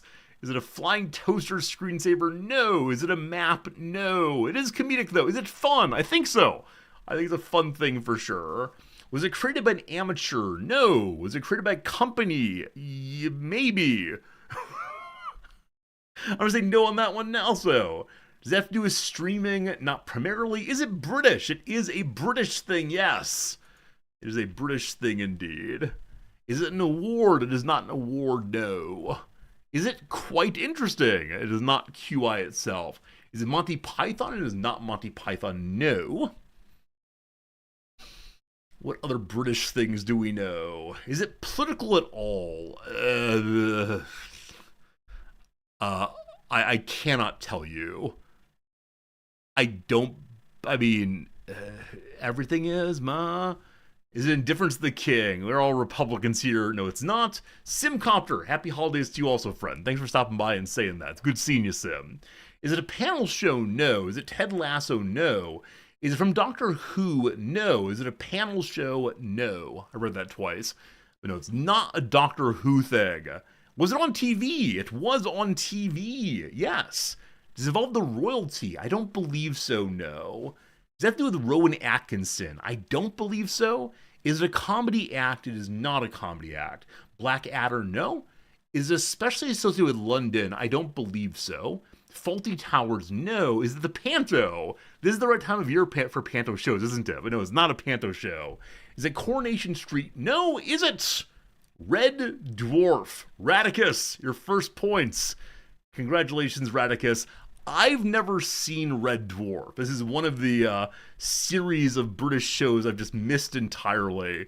A British science fiction comedy program made by these two people, aired on BBC Two between 88 and 99, and on Dave between 2009 and 2020. There you go. No other than ever watched it. Yeah, same as me. Last living human, alone on a mining spacecraft for a hologram as bunkmate, and Cat, which evolved from Lister's pregnant cat. There you go. There you go. Jolena says in channel, thank you for the Christmas card. One of the cards has arrived.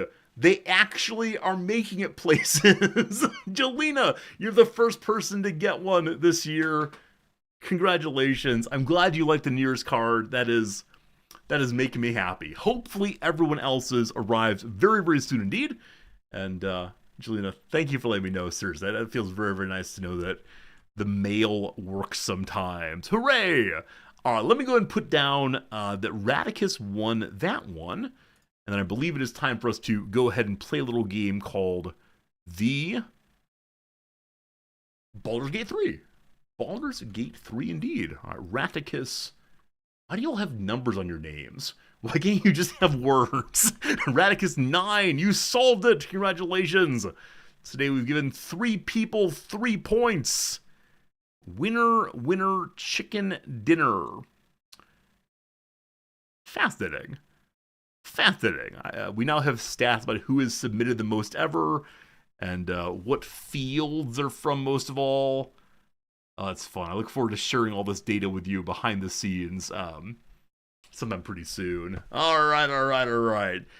Anything else today? Anything else in the intro? We've been live for quite a long time without playing any real games yet. How far are we in Baldur's Gate 3? We are in Act 3.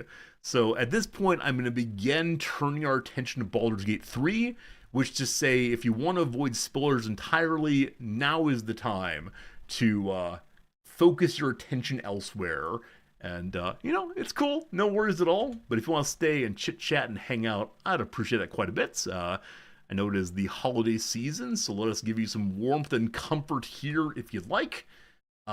First play, that's true. Act 3, also true. Paladin continues to be true. That's what we play here. Baldur's Gate 3. Okay, as I now bring up the game, change directories, we're going to say some things about the game so far. And what do we have to say about the game so far? I don't remember. Well, the big thing is we are in Act 3 and everything that pertains to the same. What's the current estimated duration for the rest of BG3? Eka, great question. Does anyone in chat have a vague sense of how much longer I'll be spending on the game? Like, I know I could just rush the end right now. I suspect that if I really wanted to, I could finish the game right now on today's stream. 40 hours remaining? Wait, Drek, are you being serious? If there are 40 hours remaining... You're kidding. Okay, thank God. I mean, I was ready for it. I was ready for it. About 10 hours left? Okay. Okay.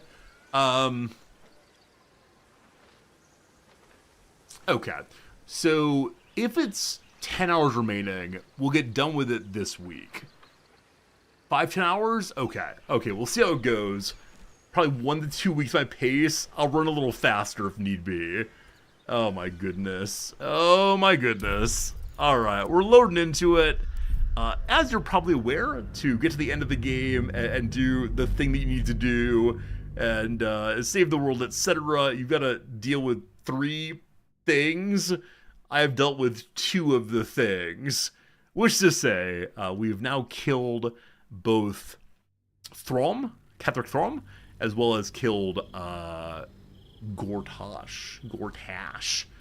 He has been defeated. It was a heck of a fight, but defeated nicely. And so then there was 1, and that one remaining one is Orin, and we've left her for last because she contains my beloved Lae'zel, and she has said that if we come to her with anything other than the Netherstone of Orin, she will just kill Lae'zel. So it's gonna go that way. Time depends on if I find the things you expect me to miss. See, when you say that, I'm like, okay, it's time to go back to the very beginning of Act 3 and touch every single thing we can, scroll in and look at every pixel. There's a question earlier of how long we played this game for. My total playtime says 243.7 hours. But the thing is, like, I opened the game at the start of stream, so I've been playing the game today for 135 minutes, though I haven't actually played it at all. I think the save file would show how long I've played the actual game. Yeah, about 152 hours is the claim of how much time we had in-game itself. And that seems likely, because when I load the game, I sit on the main menu until it's time to actually play. So 150 hours for the first playthrough thus far. That's how it goes. Bingo is currently overloaded. Are you intending to sell things to Volo? Hello. Be sure that I will document it all as accurately. Okay, he has almost no money left. So I'm guessing that I have probably sold quite a bit. Alright, I will take the last year cash. I think, unfortunately, old Volo here really has nothing I actually want anymore. He's a useful vendor in camp, but after a while he gets all jammed up with things I don't care about at all. Alright. Well, we are still a little overweight. That's okay, though. I believe we talked to everyone in camp before saying goodbye last time. Exactly, Drac. Yeah, I realize this is a game I'll never see everything in on one playthrough, both because there are many things that are hidden away, and you only get to make certain choices on a particular playthrough. And so we've tried to be largely good guys here, and so if one chose more of a not good guy playthrough, one could do that instead. Alright, so it is the case that it's time for us to go spend time with the Ballist murder cult. And obviously, we're a good guy paladin, so we're not going to get initiated into the murder cult by any means. Instead, we're just going to go there and kill some murderers post-haste. And I guess I'm realizing killing the murder cult murderers, we are probably doing the thing the God of Murder wants us to do. Namely, kill, kill, kill. That's a little awkward, isn't it? Regardless, it is time for some buffing. Where are we?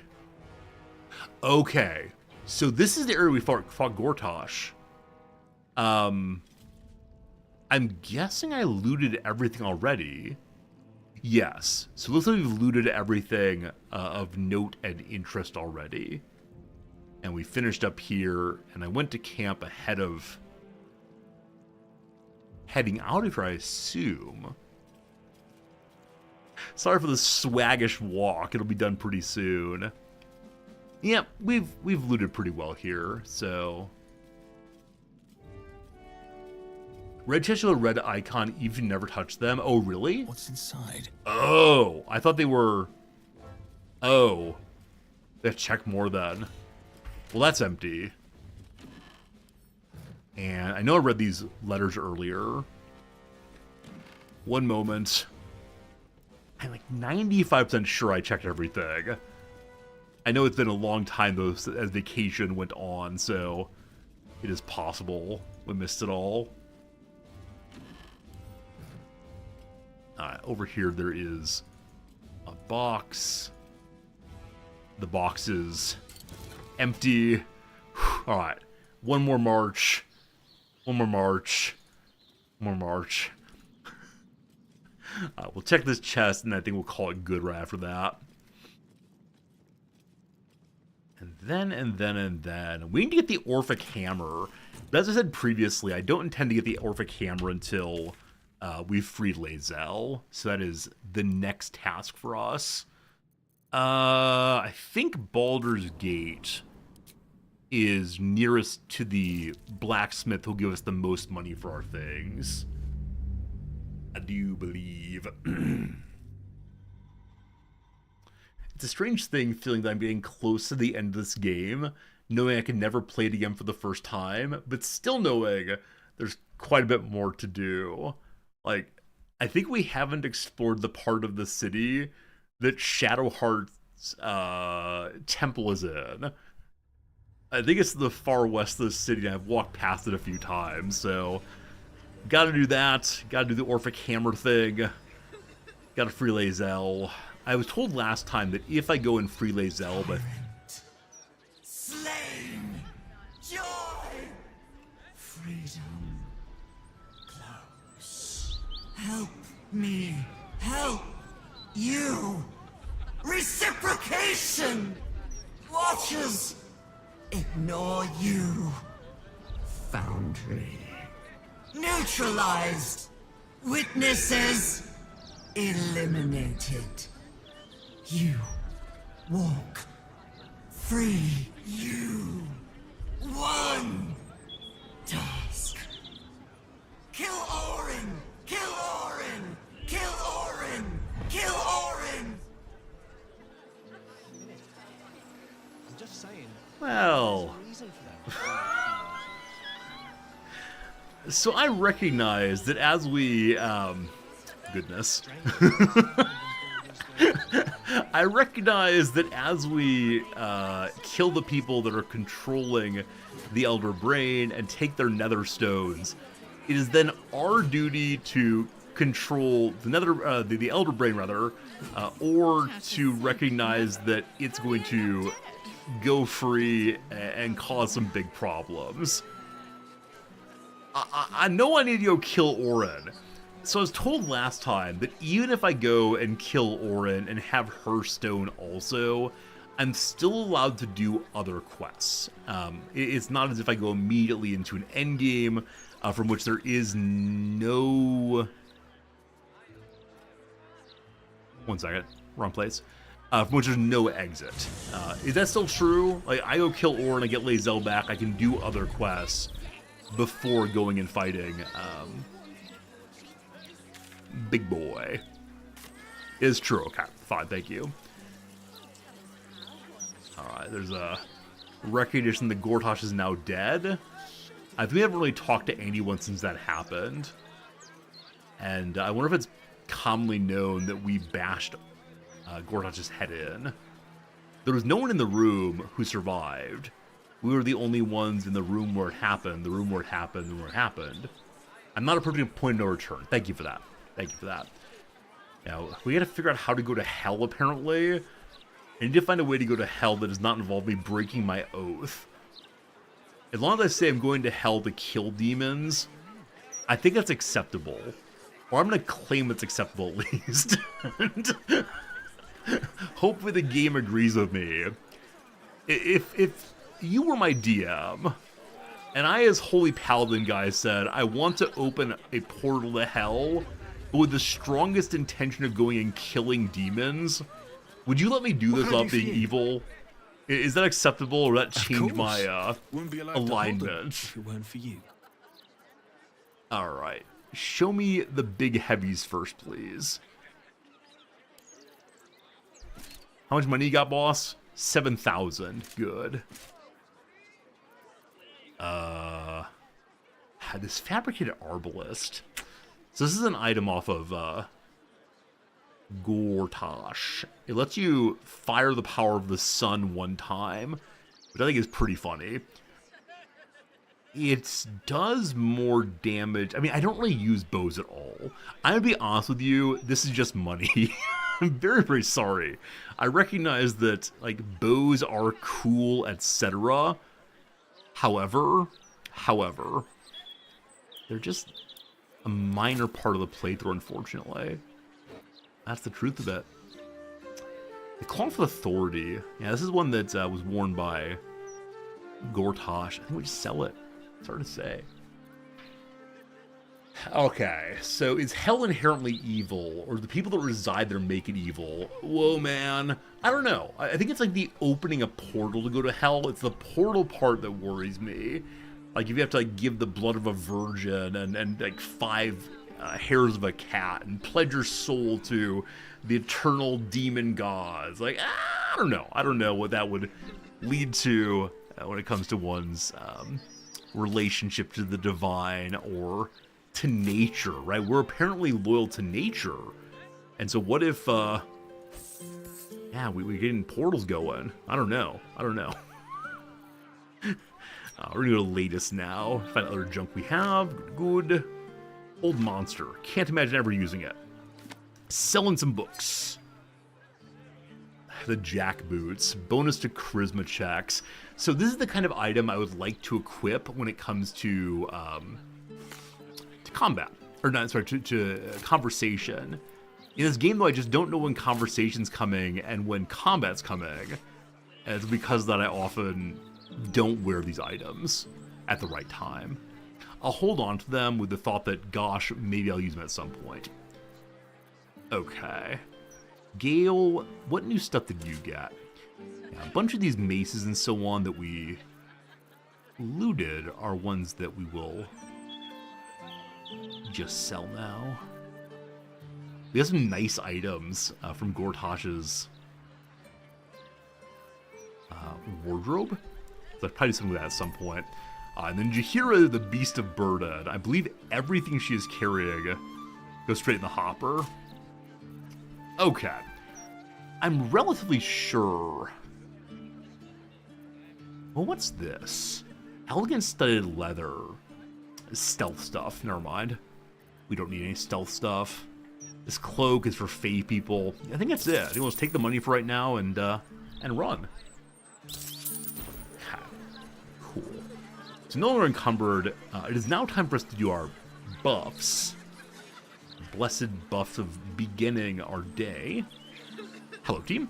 Last time we were doing our buff routine, I forgot to give Gale his mage armor. That felt pretty bad. This time, though, we do recall it. Also, we do our striding business. Need level 4 to 1, 2, 3 for you. Yeah, I think before I do anything involving Shadowheart's story, I want Lae'zel along. Like, Jaheira's a cool character. It's very nice of the devs to put her in. Minsk is a cool character. It's very nice of the devs to put her in.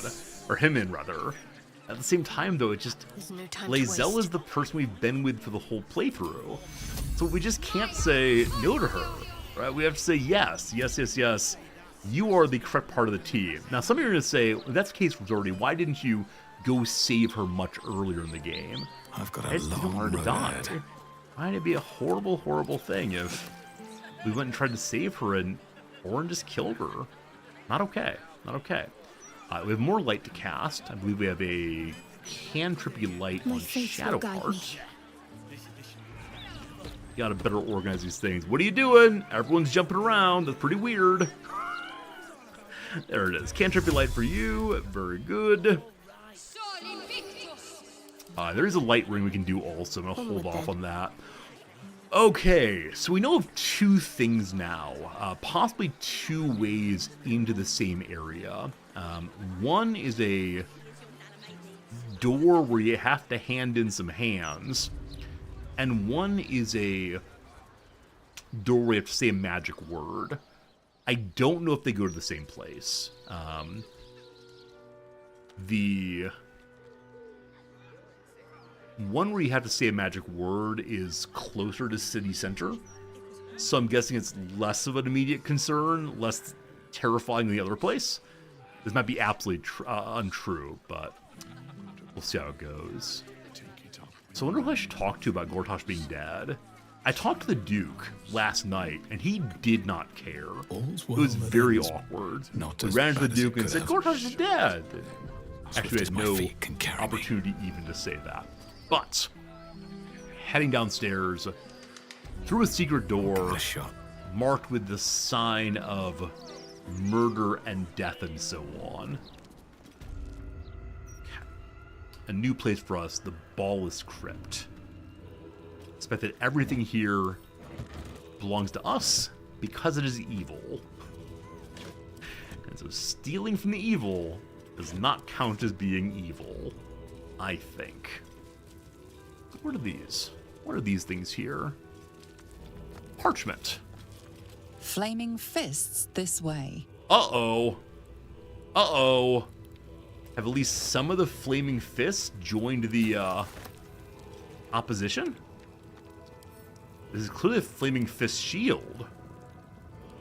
The metal is of moderate quality. A proud Flaming Fist decorates from the shield. When they say this way, does it mean, like, walk off into the water, possibly? Okay, do these go different directions? I think they do. Let's go and split the group for right now and send Bingo the Hopper down this way, if he can.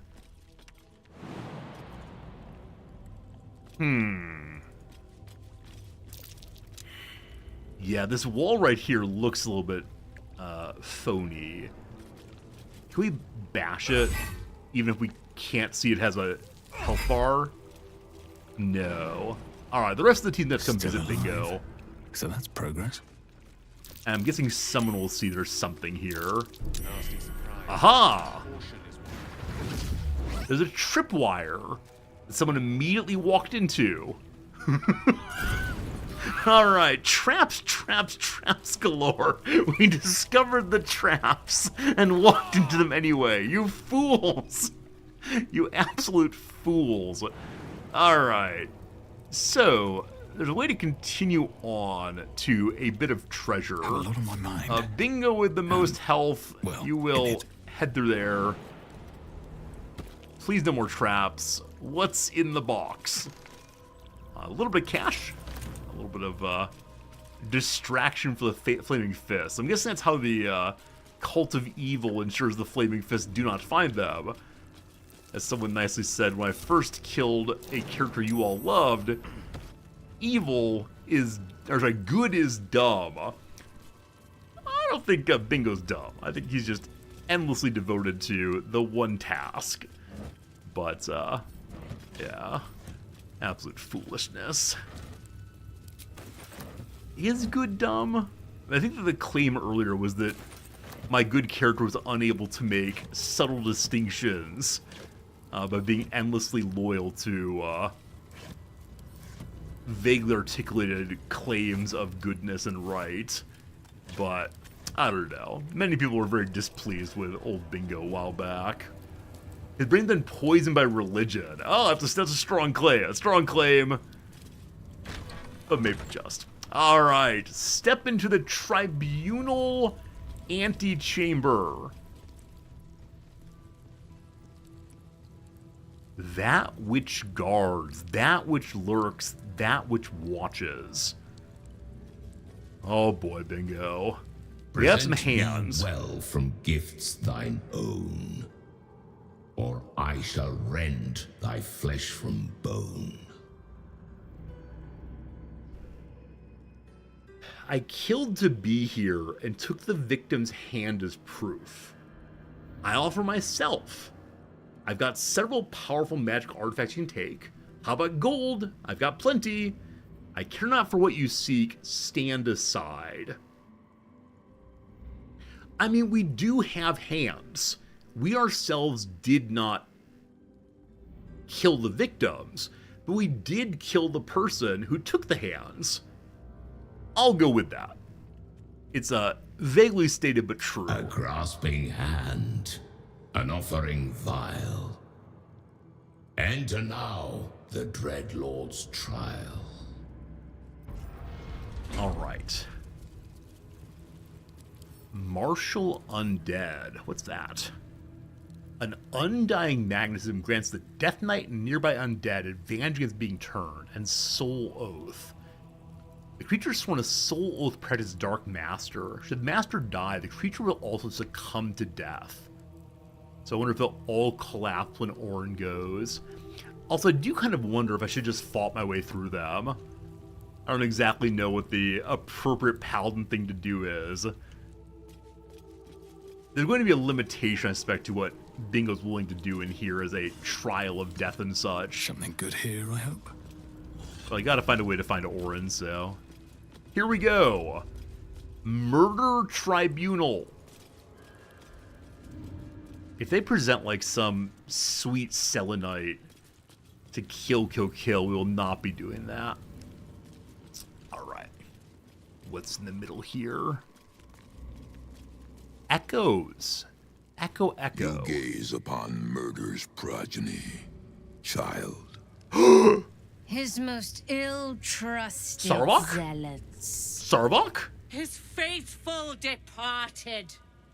Prodigal servants, each returns to do his bidding eternally. That's not what the word prodigal This man means. is known to all Baldurians, and his presence sparks dread in the pit of your stomach. This is Baldur's Gate 1. Big enemy. Before you is Saravok Anchev, a Baalist who almost brought Baldur's Gate to ruin a Thank you, century narrator. ago. Davella was right. Not just an imitator, but Saravok himself. This is the court of the Dread Lord's Tribunal. I Man, am that its voice. custodian. Here come those who seek to transcend. Aspirants of his most profane order. Sarvok. The would-be unholy assassins of Baal. But these are not aspirants. You have brought traitors of Baal into our midst. True. Harper Worm, the abdicating hero. Your keen sense for this city has withered in your absence. Saravok, Baal's least favorite son. Still tied to Daddy's apron strings, I see. The history they share may be long gone. I thought he but was the dead. threat of violence between them is as fresh as newly spilled blood. Neither party will let the other walk out of here alive. What purpose do you have in bringing this heretic to the court of Baal? Speak, or death will be your final word. Speak. I wonder what would have happened if we'd brought Minsk along also. How do you know each other? We're not here to dig up old feuds. I seek a path to Temple of Baal. Or to kill the old man Jahir, or shall I? I mean, question number 1 is funny to me. Just to get more backstory. I do seek a path to the temple, but at what point do I pull the trigger and say, it's time to fight? Also, I worry that the Death Knights from outside are going to join this fight, and I should have killed them earlier. Here we go, team. You get to my age, you have already done everything. Be my guest. And so the Grand Harper raises her weapons against Saravak once more. Your hubris will be your undoing, as it was once mine. I hope he's not immortal. Only this time, you will fall, and Baal will have his offering by my hand.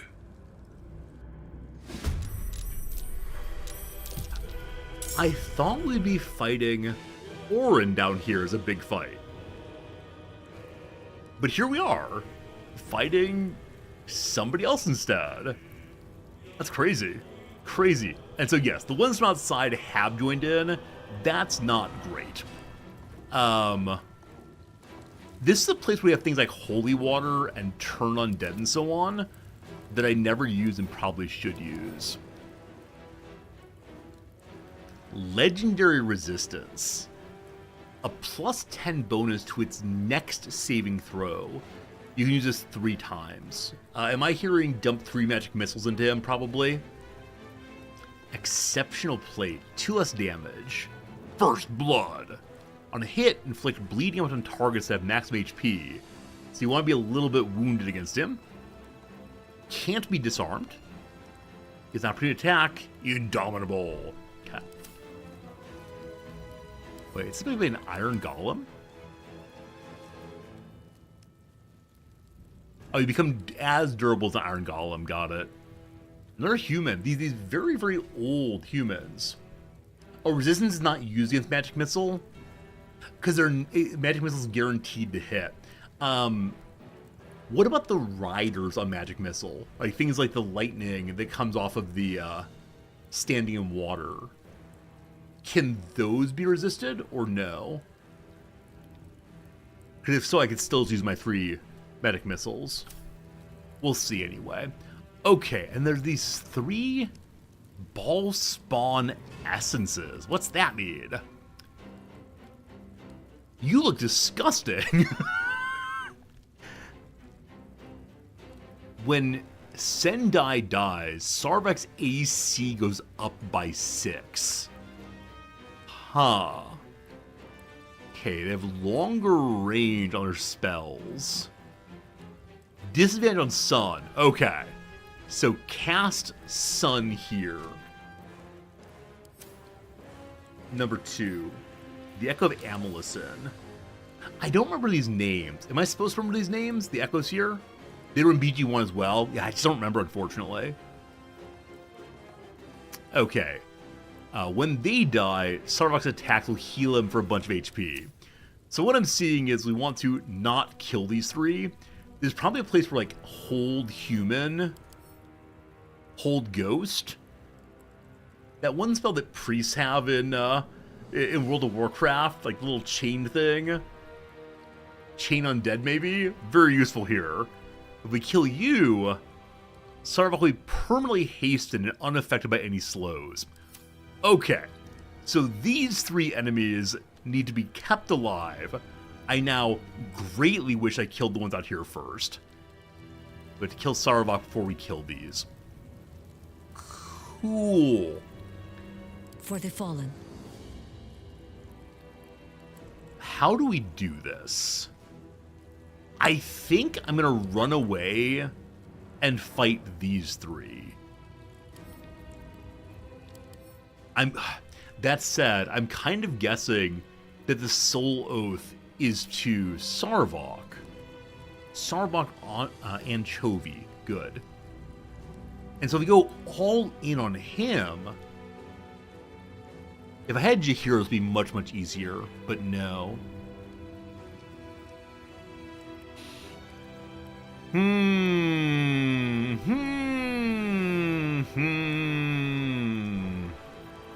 Also,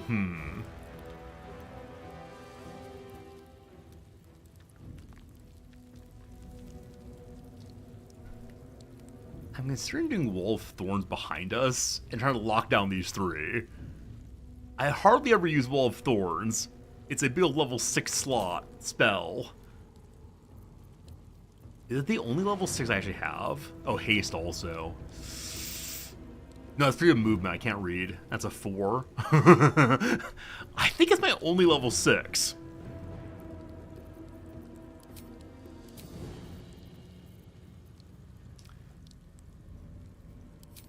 Okay.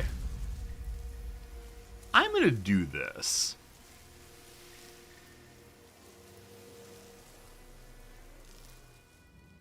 Hello? Try again, please. Target is blocked. Alright. You can't see there. Jaheira. Understood. Scoot. Hopefully this works out. Try again. From there to there. Blocked.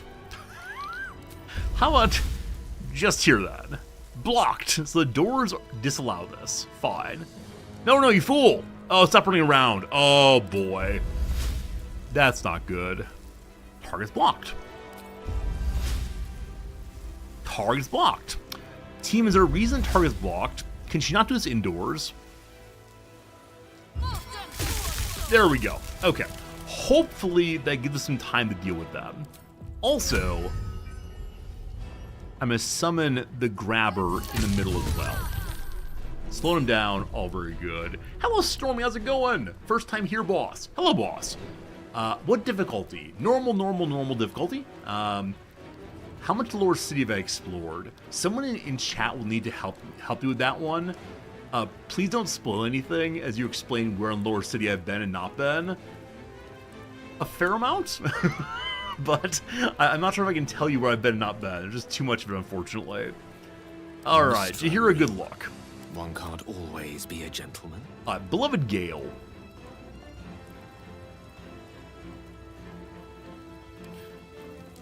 I don't know if the additional lightning strikes will knock off his legendary resistance. What else do I have that would do multiple bits of damage? I probably end up hasting Shadowheart in a moment here. This may not work, but I'm going to go ahead and do one of these. Too far away. Okay. Let's go ahead and jog in a little bit. Are there enemies on the sides here? Okay, good. Wait. Yes, good. Okay. This may not work, because there's no resistance against the missile itself, but it might take off the resistance due to lightning strikes and so on. And then we don't want to kill you all. We really want to lock you down.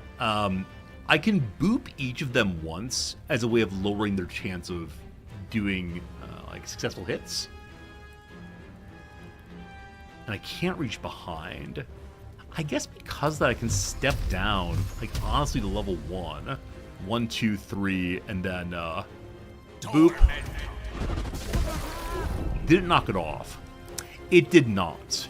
It did not do so, unfortunately. That said, a bunch of radiant orbs might be useful. Gale, it is time to disengage, my friend. Good. I think I could go another round. Jaheira, you've done what you can do. Good luck. Wow, that jump though. Also, we don't have elixirs on. Sanctuary and Sarvok. Okay, Sanctuary means he can't take any damage. Thank you for being a friend. Wino Gamer, thank you for the resub. I appreciate it very much. Very kind of you. Hello, Jedi. Jedi, we're in Act 3. Act 3 all the way. Good seeing you. Wino Gamer, though, thank you for your Prime sub. Thank you for enjoying our stream. I hope you get your New Year's card pretty soon, my friend. Good seeing you. Yeah, we can't let Sanctuary be cast, as if it is, it succeeded.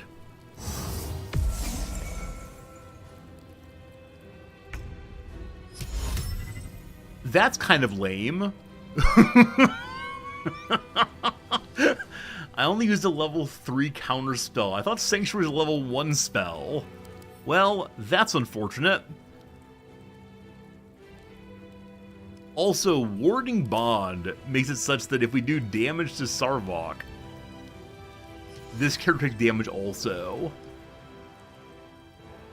So I want to Sanctuary this character, I guess? I don't know. That's very annoying, though. The grabber here. Please fall over. Good try. Never a dull moment. Huh. I mean, I guess I use this turn to put up an aura of some sort. Oh, we didn't do the pre-fight blessing off of Shadowheart. I knew a fight was coming. I should have done that for sure, but just didn't. Okay, so elemental weapon.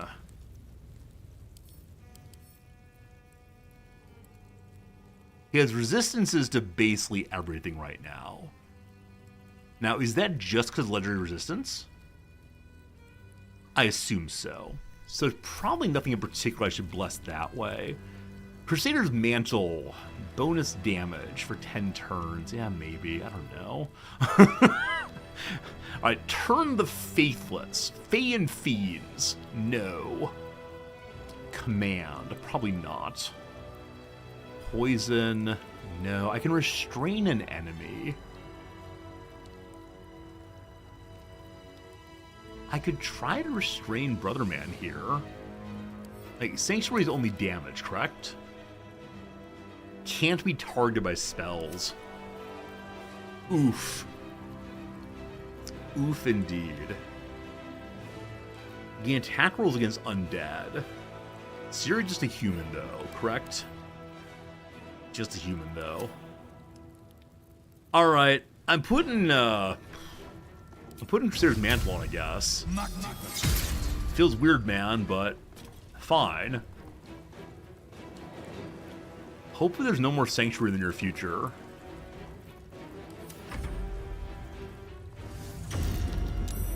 Command Grovel on Gale. Save on that, thank goodness. Haste, oh my goodness. So, I now wonder, should I be killing them? Or do I just need to knock off their concentration? Is Warding Bond a concentration spell? It's a condition. Huh. Haste. Haste. Team? Haste is... Okay, it is. Concentration haste. So it is the case that we can concentrate haste and like knock that off this character. I sort of want to do that with Shadowheart, but I also know I need her back here to keep an eye on those guys. So we could Misty Step over to stop that and then Misty Step back, but that feels very, very dumb. I could change weapons this turn and try to do the AoE Bless next turn. But then we're dropping our lights. Oh, you know what? I need sun. I need sun. Something sun here. I believe. Praise the etc. Cool. Hope that harms someone. Alright. Jeweled, good seeing ya. And then you're gonna go here in case one gets through. For now. We'll see. Should I play the game in Tactician mode? Java, I don't know what Tactician mode is. I got a question on YouTube of would I like to play the game in Tactician mode? I just don't know. Yes! Yes! Kill the plants! Okay, so we bought a turn. No compelled duel, great. Someone jumped over it. Pure shenanigans, that. Shield blow, that's a knockdown, awesome. Okay. So... Tactician's next difficulty up? Yeah, maybe. I don't know. I don't know. I mean, some of the fights have seemed relatively solvable.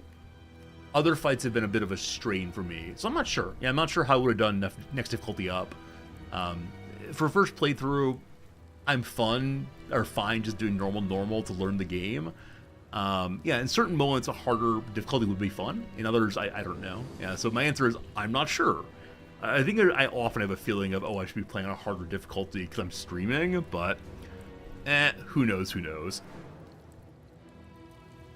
Okay.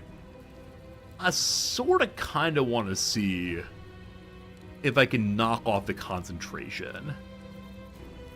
You're a weird character to do it, Jaheira. You don't have Misstep. You have Dimensional Door. Would it be foolish to take Shadowheart with us and leave this for Gale to deal with / run away from? Welcome to pure foolishness properly. Let's go! Okay, decisions made. Possibly not great ones, but there are some anyway. Oh, I should have recast this before I took off. I should have stayed there for sure. Oh well. We cannot turn into a being of the wild over here, unfortunately. So we're gonna throw Grasp McGee over here. Hey! Good saving throw, or good saving against your own concentration being lost. Okay, get your swords out. Not a great decision there. Not a great decision at all, unfortunately. Okay. So, I could have Gale lightning bolt through all 3 of them. Could have Gale haste himself. Could have Gale do a lot of things, frankly. Okay, now in we go. Oh boy, can hit all 3 of them.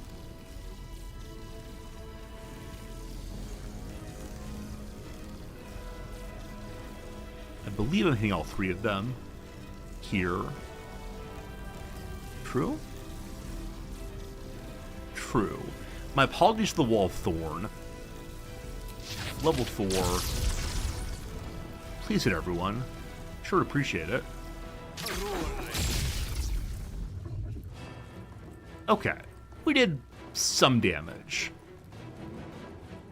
And something took 0 damage. What that is, I'm not quite sure. Anyway, Gale, it is time to run away to here and hope that Sarbok doesn't jump to you. Critical miss, you fool! Okay. So he's now Sanctuary blocked, so we get a turn of doing some damage. Hello, Bingo. He's bleeding also, right? He's bleeding because he's at full health when Sarok hit him. Murderous strikes are on now. After throwing 4 attacks, Sarbok will embodied ball enough to use Deathbringer Assault. So I think he has 2 out of the 4. What is Deathbringer Assault? 20 to 200 damage? Unleash the Dreadlord's fury against a target. A Ballast worships murder. A Deathbringer embodies it.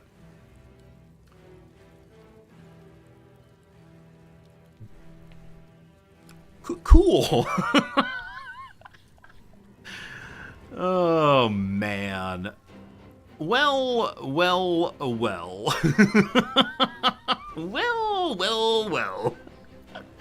I know that Gale has that, like, little circle of no damage, a Bucky dome of damage free. That seems good. Maybe we need to use Sanctuary whenever he's ready. Because he's hastened, he gets 2 turns. I think he can only do 1 attack per... No. He gets 4 attacks. It's not, does he hit? It's next turn, he's probably going to unload on Bingo. So I think we want to set up Sanctuary in a bit here. He has Legendary Resistance too. Still, rather.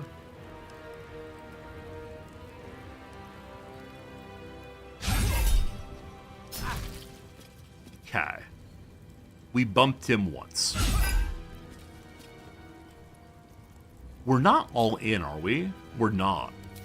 So Brother Man is just dodging. For a while longer. Huh. So, saving throw. That includes his ability to dodge, correct?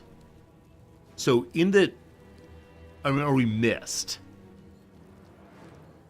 The check to see if we hit him consumed one of these, correct?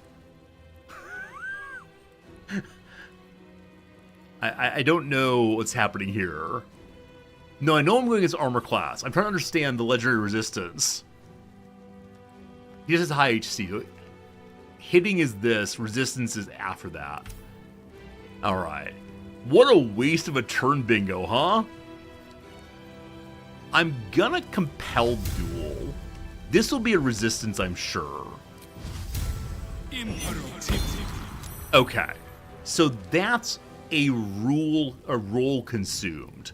I don't know why I used level 3 there. I wanted it to hit, frankly. Bingo, I wish you nothing but luck next turn. It's going to be rough, my friend. Grovel on Gale. Fall prone. You're fine. Resist? Resist, good.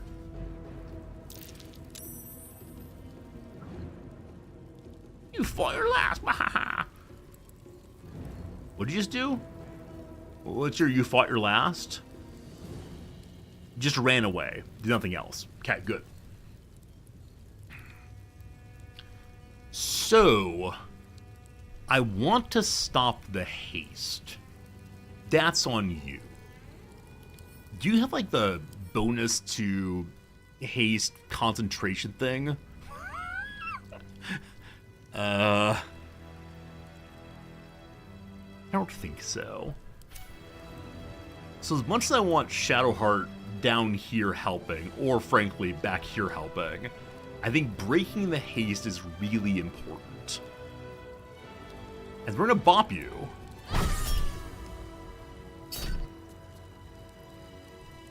Concentrate and broken haste. Okay. We don't want you to die, however. And this provokes attack opportunity. Is Sanctuary only 18? Okay. Am I gonna Misty Step out? I only have 2 of them. But yes, being closer to Gale is very important. Fine. So, luckily we missed there, or they missed there. I don't know why I had to attack opportunity here. Ah, she can't quite see it very well. Ah, no Sanctuary though. That's a bonus action. You fool! Okay. Well, fine. Pure comedy hour live on stream right now. Please stop saving, thank you.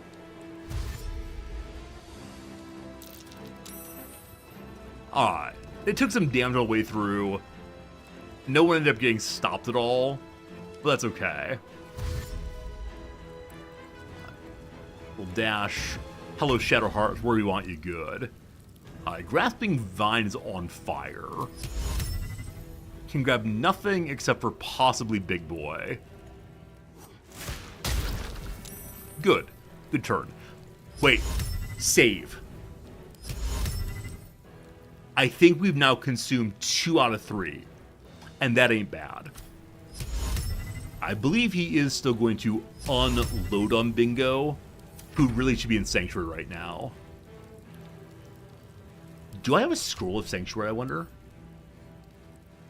I do not. I do not. Okay.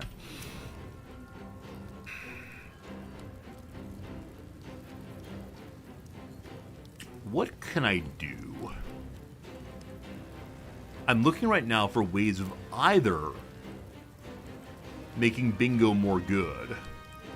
Like AC. Increase AC to 16. I believe that Bingo's higher than 16 already, yeah. AC, please. AC, please. 21. Blackjack. Okay, so that's not going to help. We already heal in a moment here. We could turn into an animal and go poke him. Oh, we have a way of pouncing on enemies. I doubt we'll knock him over. But it doesn't hurt to try, question mark, question mark, question mark. The Albert can knock them over also. But it's time for lore-appropriate Panther. Here we go. And, hey, we can jump on next turn. Good. Good. Good. Luck bingo. If I go all in on Magic Missile here, he'll have a very hard time of hitting anything. I think that makes a good deal of sense, actually. As the kids say, no cap, frankly. So this is only to make it so that he is unable to hit Bingo. Okay. -10 chance. Awesome. Gale. I don't know, man. Go stand over here. Here we go. A miss. Awesome. A miss. Awesome. Oh. So he didn't use his amazing magical thing this time. Second failure of counterspelling. What? What? Counterspell? Oh my goodness. Okay. He has 5 of these left. Good. He has Sanctuary again. So I can do AoE stuff.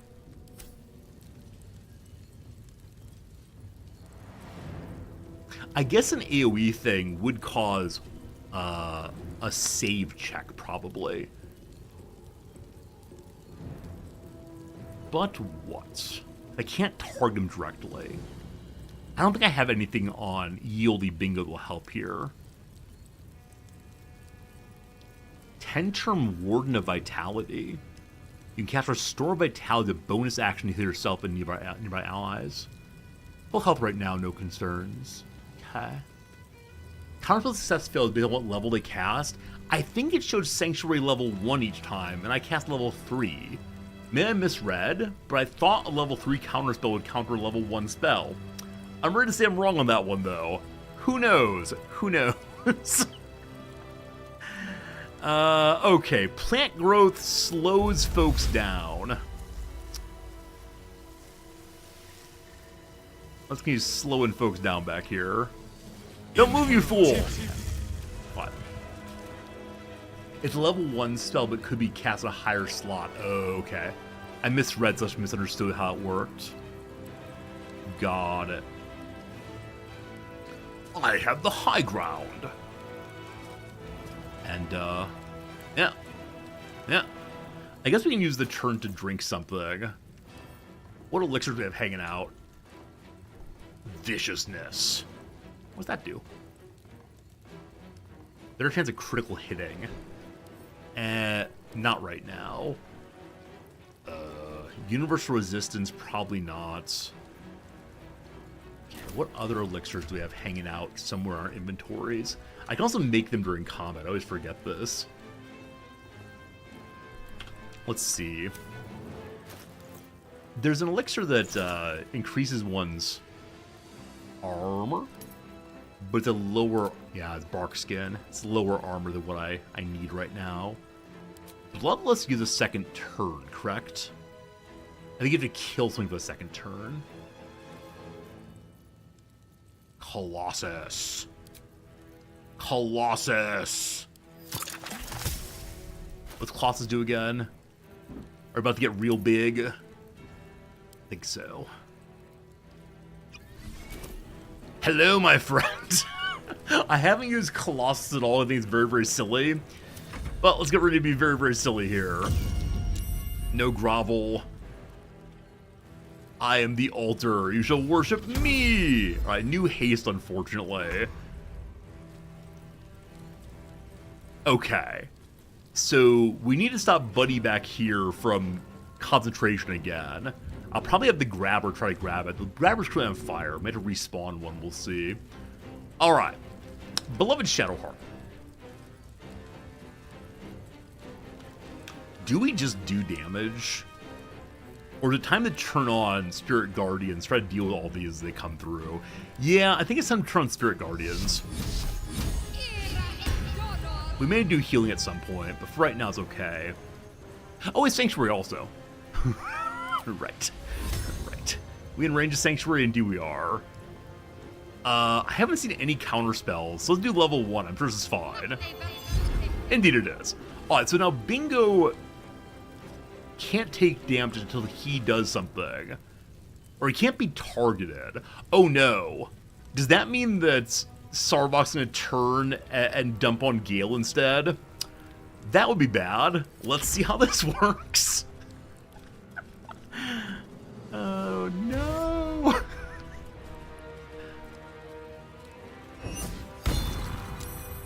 Capeldu's Shadowheart, I'm totally fine with.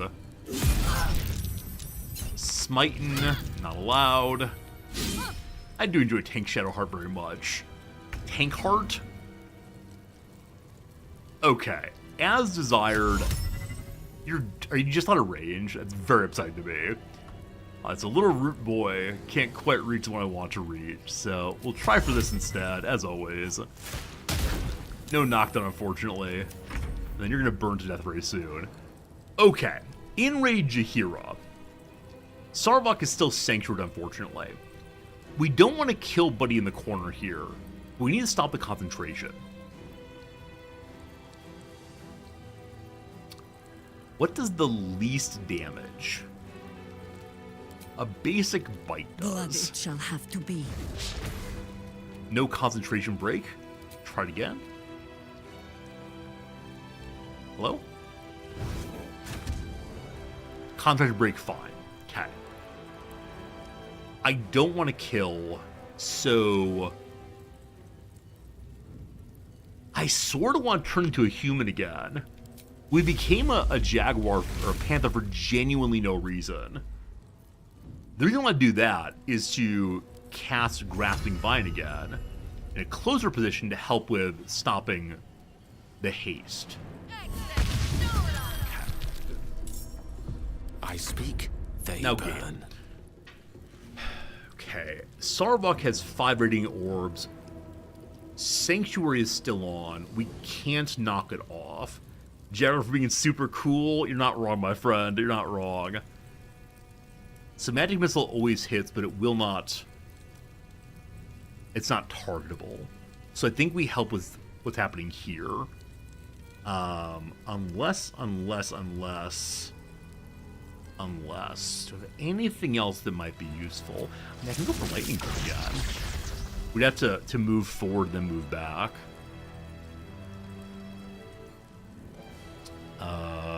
What's the shortest movement? Where I can line them up all? I mean, because they're on different Z levels, I'm not sure how it's going to go by any means. So I think we just do it this way. Yeah. I feel like I'm missing important spells, but I don't know what they are, so here we go. Couple more back here. Slow down. Cool. Not all the damage in the world, but a good amount. And then, in fear that Sarvok's gonna come try to eat us, we're going to climb up this ladder and run away a little bit more.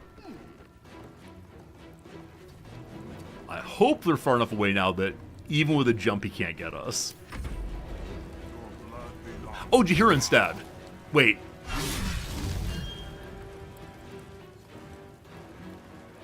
Okay. I think that his attacks have to be successful attacks to get murder strikes. It says after performing 4 attacks. I think it's actually after landing 4 attacks. Oh, that's very cheesy, isn't it? It is very cheesy to have him attack the thorn bush. Okay. So, normal, boring attack, good. Low level divine smite, good. His legendary resistance is still on. Do it again. Okay. So, I don't know how many more legendary resistances he has.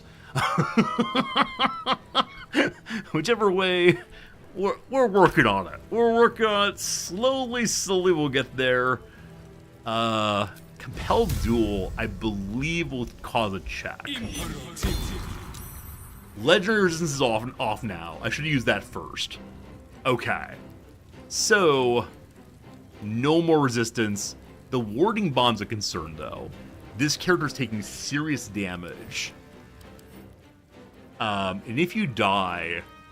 Well, alright, so Sarvok heals himself by 2 to 24 to every attack. That's not great.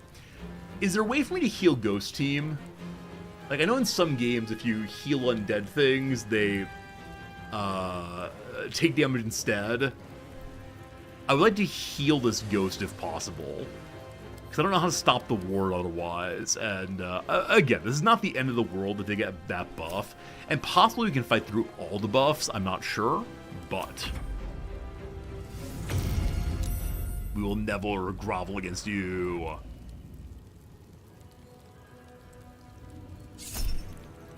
Okay, enemy moving through. What happens if you die? I can't see. We're gonna let her go. Gentlemen, this is Democracy Manifest. Terran the Terran, thank you for taking advantage of the gift sub jamboree. I believe there's 35% off gift subs right now if you get 5 or more. Terran, thank you for supporting the channel. Your first 5 gift subs, your first gift sub. I had no idea. It's awesome to have you hang out with us. I think you said it earlier that I'm the only streamer your wife will tolerate. So Mrs. Terran, if you're out there, hello to you as well. But Terran, thank you for the generosity. I hope your past 2 days have been good. We've been off on vacation, but it's awesome having you with us once more. Welcome back, my friend, and thank you so much indeed. Okay. I think we just leave Shadowheart here for right now. So I could have her cast Guidance against Sarvok, but probably Sanctuary is coming back next turn. I'm not sure. Again, Terran, thank you. So many generous people today. Or is it possible for me to blast through with Sunlight here? You know what? Against the god of murder, the power of Sunlight's just right.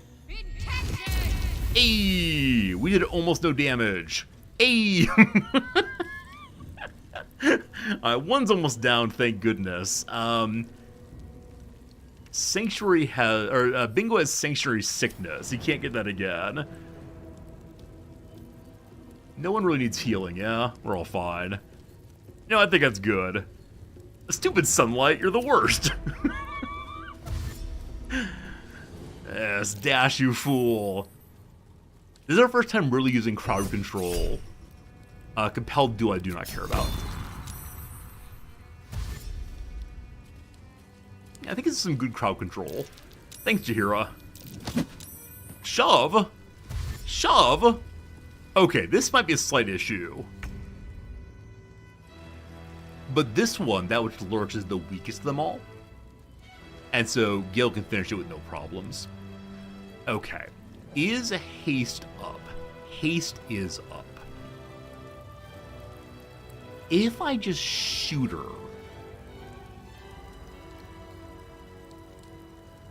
Oh. I didn't realize that Jaheira could haste for 5 turns. When did you get that? I think it's off one of her items. I don't want to do a lot of damage. So, I'm going to lamely do this. There you go. There you go. Look who did the lowest amount of damage possible to knock it off. Alright, it is time for another thorn thing. By your command. Oh, you went farther than intended. That's okay. So another thorn thing here. Cool. And yeah, I believe that's your turn. Good job. Meet sorcery. Okay. The status of Big Boy over here is not sanctuaried, does have warding bond. If I kill him with warding bond, that's the healer, correct? Yes. The other ones, this one's a concern. I keep bopping them to stop the, yeah, to stop the, haste. Okay. Again, I can attack you right now. Part of me is thinking about unloading Artistry of War right now. This one does not go till much later. Yeah, we're gonna do it. We're gonna do it, team. We're doing as much damage as possible in this turn because Sanctuary's down. Cool. Not perfect, but cool. Oh, that killed the warder. Of course it did. So he's now healing on any attack. Fine. Not sure I should have done that. Well, it's alright, it's alright. Okay, can't get attacked by that one. So we're gonna run away. He might dash, that's fine. Go, Gale, go! Gale's having a good time playing a little bit of Ring Around the Rosie. Good miss. Good miss. Bingo's doing great here. So he still has one more hit for Murder Strike, but now is our opportunity to see how this thing goes. I wish I had my guaranteed crit up. Unfortunately, we don't. But Shadow Heart's the opportunity here. As long as he doesn't get a Sanctuary right now. Haze is fine. Haze is fine. Okay. Shadowheart, I need 16 damage.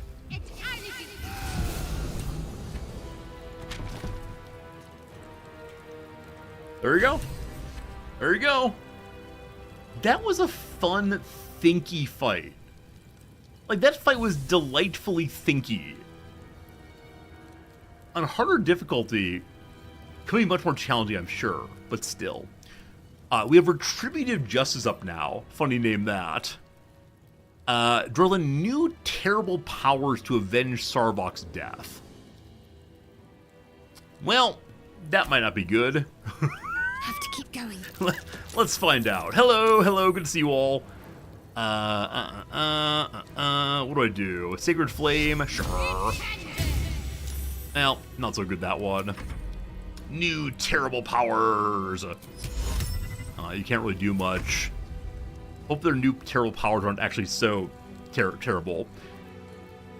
45 or 25. Call Lightning, possibly very good.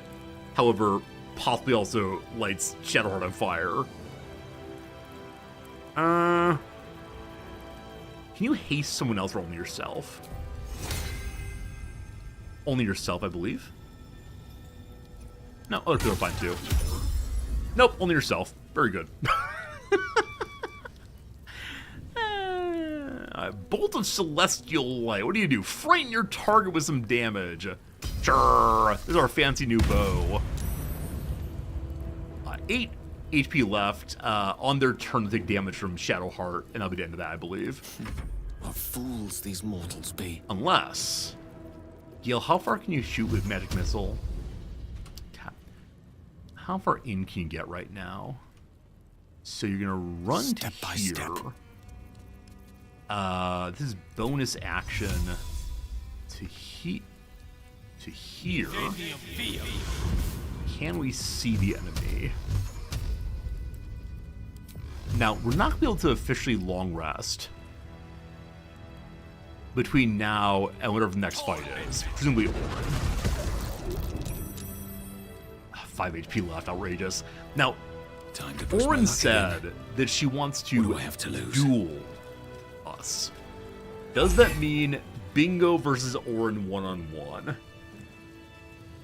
I would love that so much, if so. Okay, a few things have popped up all at once now. We killed Justice Sarvok and did not become unholy assassins. Seems reasonable that. We killed the ball-spawn Sarvok Anchovy. We should check his Stackfield chamber for information on the cult. Sure. Nothing else about beloved Lae'zel quite yet, unfortunately. Okay. Never a dull moment. So we could, of course, just run away to Another step forward. outside. Oh, actually, and we can long rest now. It was bright red before, but it's not now, so we will long rest here. Number 1, the Amulet of Ball, a rare item. On a hits, inflict bleeding on targets that have maximum HP. Huh. The additional level 2 spell slot's cool to have. This is only useful, though, for the first strike, yeah? Oh, I don't know. We got a key. The Abattoir key. Blood. Map to the Ball Temple. Sword of Chaos. Two-handed greatsword does 13 to 29 damage. The Sword of Sarvok, brother of Gorian's ward. That's the main character of Baldur's Gate 1, I believe. And child of the evil god Baal. Though much of its power died with him, the sword is so formidable. Glows a malevolent light. On hit, regain HP. Unfortunately, this item, I'm going to class as evil. And so I don't see beloved Bingo using it. I guess we'll check it out on Lae'zel when she's back with us, but not till then. Hey, kid thinks by good seeing you. How's it going, my friend? Sarvok's Horned Helmet. Deathbringer's Sight. The number you need to roll a crit is down by 1. This effect can stack. You can't be frightened. The last sight Sarvok witnesses a mortal was his sibling's knife. This duel, the first between Ballspawn, is worshipped still by the cult of Baal, who now believe that no act is more sacred than fratricide between Spawn before the altar of the Dreadlord. I don't think Bingo's Ballspawn. I really hope he's not. Who's Lae'zel? I'm very, very, very hopeful that Orner's kept her word, and that if we show up with Gortash's Netherstone, that she will not kill Lae'zel. We'll see. The sketch map shows a dotted line to follow to get to the Ball Temple. Below the sketch are instructions. Use a round street hatch to enter the city sewers. Proceed northwest to find your way into the Undercity ruins. Blood the skull to pass the door. Follow the trail of murder to the Ball Temple door. Praise Ball! No one can resist a little bit of rhyming there. Try the helmet on for fashion's sake. Because I know that no item is cursed, I'll go ahead and do that just so you can see the helmet here.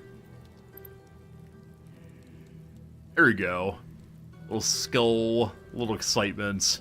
Back to my level 1 garbage helm of bonus smiting. My like 4 temporary HP helmet that I wear only because it looks pretty paladin-y, and then I hide it. I guess we can look at a giant sword also. Yeah, it's Sarvok's. It looks like it's a morning star attached to a sword. That's pretty cool. Vengeance Paladins Guerrillas? Yeah, I think Vengeance Paladins are a different story than Paladins of light and nature and goodness and so on. I can't decide on the Amulet of Ball. Because again, it's only the first hit that matters. I don't know. Anyway, we already found We already found the way down to where Orns, I believe. Do I apply status when I smite? I believe that this is written in a confusing way. Condition, I believe, is literally anything, including doing damage. Is that true, team? I think I was told that previously. And I believe it's true that attacking with even the basic smite counts. But not sure. Yeah, don't worry, we're not going to use the amulet. Whoa! Key to the Murder Tribunal. So if you wanted to, you could fight your way through this thing. Blackguard Sword, a dazing smite. On a hit infused with smite, the target must succeed a Constitution saving throw or become dazed. Yeah, I think the person who said that not possible was Sunrun, who knows a lot about the game, but I'm not sure if they're here right now, unfortunately. Huh. The idea of possibly dazing on any smite really appeals to me.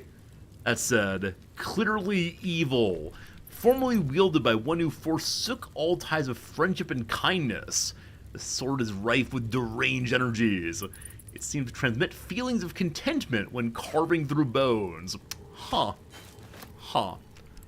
Blackguard's Plate. All incoming damage reduced by 1. Wisdom saving throws up. Less stealth. Huh. To break one's oath is a dangerous game. Alright, this is Oathbreaker stuff. It marks you as a faithless cur, an exile without cause. The armor is tempered by an age of rocks, blades, and persecution against it. It is buffed by a mutable, unbindable will of its wearer. It's worth 6,400 money. I have no idea if we're going to find anything to buy from this point forward, but find some crazy cool items here. Is not for this playthrough. Gauze will inflict wounds. Necromancy spell.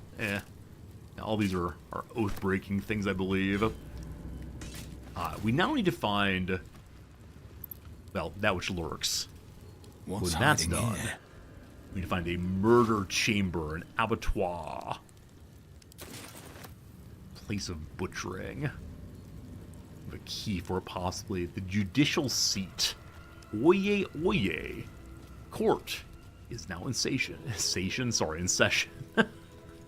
Anything of use? The god of murder wouldn't trap things, would he? Be very unkind. Never in all the years of my craft I felt as carving my own tomb. This armored husk I once thought man, he's trapped me here during renovations. I shouldn't laugh, I'm sorry. While he says I'm free to leave after the work is done, Ilmater, this god's awful smell, I'm no fool. Is that true? Is he no fool? I think you might be a fool, my friend. Alright, what does this take us towards? Boxes and cages. What else could there be? Oh, friend, it's noon. How on earth is it noon already? I mean, I know we blathered for a long time before getting to the gaming, but still. Wow. Metallic door to the side here. Letter evil were defined. Okay, someone's office. The bureaucrat who kept this whole thing going. Glorious vaulting. If we ever need to jump like Lae'zel. Who's that? Some nice looking boots. Someone liked their clothes very much. What's on the desk? Page from Sarvok's book. Alright, so the Sarvok's office apparently. The blood of Baal must never be wasted, only multiplied. I knew it from the moment of her birth and every day after. I watched the babe become a woman. Helena, my shape-shifting beauty, my daughter in Baal's waiting womb. In her I planted my lord's seed, and thus did we beget the blood lamb Orin, the child of my child, and Baal's sacrifice in waiting. I did not know it would be Orin that Baal favored, not Helena, but it matters not. Orin would help to bring forth a new birth in Baal's name, a word baptized in blood. World, not word? Rough. Okay, so Sarvok had a daughter named Helena. I don't remember this name. but she's a shapeshifter. Sarvok made use.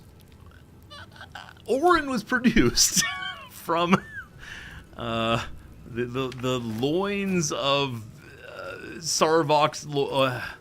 There was some weird stuff going on. But now we know where Orin's from. I thought there was a reference earlier to Orin's sibling. We don't know who that is yet. Can't wait to find out. Alright, more boots for fashion souls. All very good. We've learned that Sarvok and Orin are related. Should I be surprised by that? I'm just not sure. Just not sure. Anyone in prison? Don't think too hard about it. Fair due, my friend. Fair due. There's a keychain here. What's on the keychain? Tribunal prison cage, rather. So we can open these cages. I don't see anything inside. Maybe someone very small or invisible is hidden in here. Hello? Nope. I guess I wonder what would have happened to the tribunal had I not decided to fight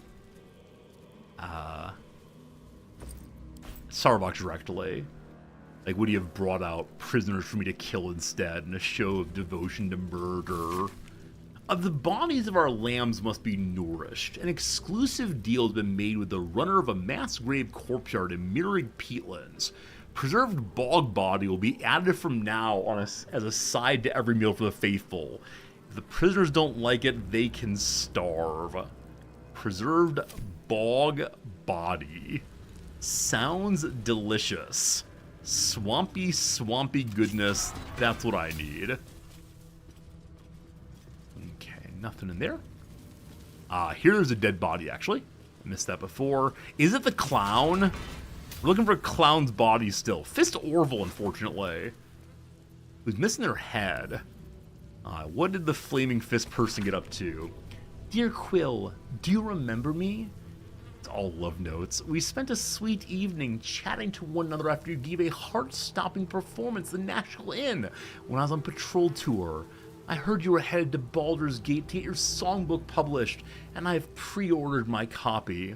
If you'd forgive a humble fist boldness, I send you in writing what I wasn't bold enough to say on that night. Each one of your scales is a gem.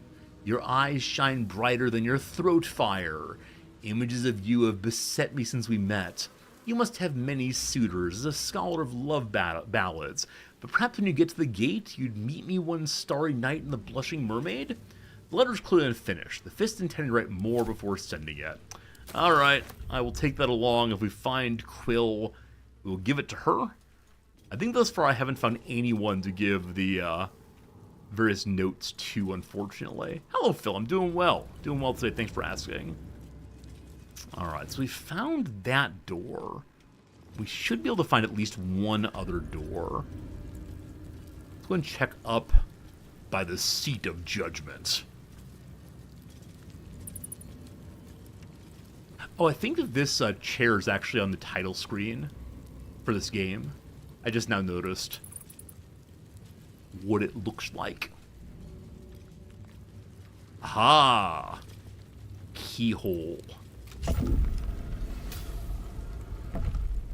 There it is. Oi, citizen, Valeria! Valeria, what did you get into? It's the detective! I mean, she was she was attempting to discover more about the murder cults. We thought she was a very bad detective. But somehow she found her way down here. Or they captured her. I'm not sure which one. That said, let's find out tomorrow, my friends. That's actually not true. Tomorrow's Christmas here. So we're going to be, ending at noon today, which is just now because my wife's home from work and I want to spend time with her over break. Tomorrow, though, is Christmas in Japan, so tomorrow probably no stream.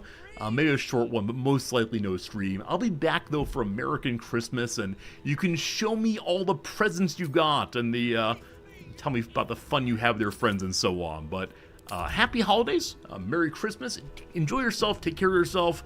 Thanks for hanging out with me today. It was a good time through and through. See you again soon, and thank you for all the generosity today. It really does help with the, bills from vacation. That's right. Happy holidays. Bye. Thanks. Bye-bye.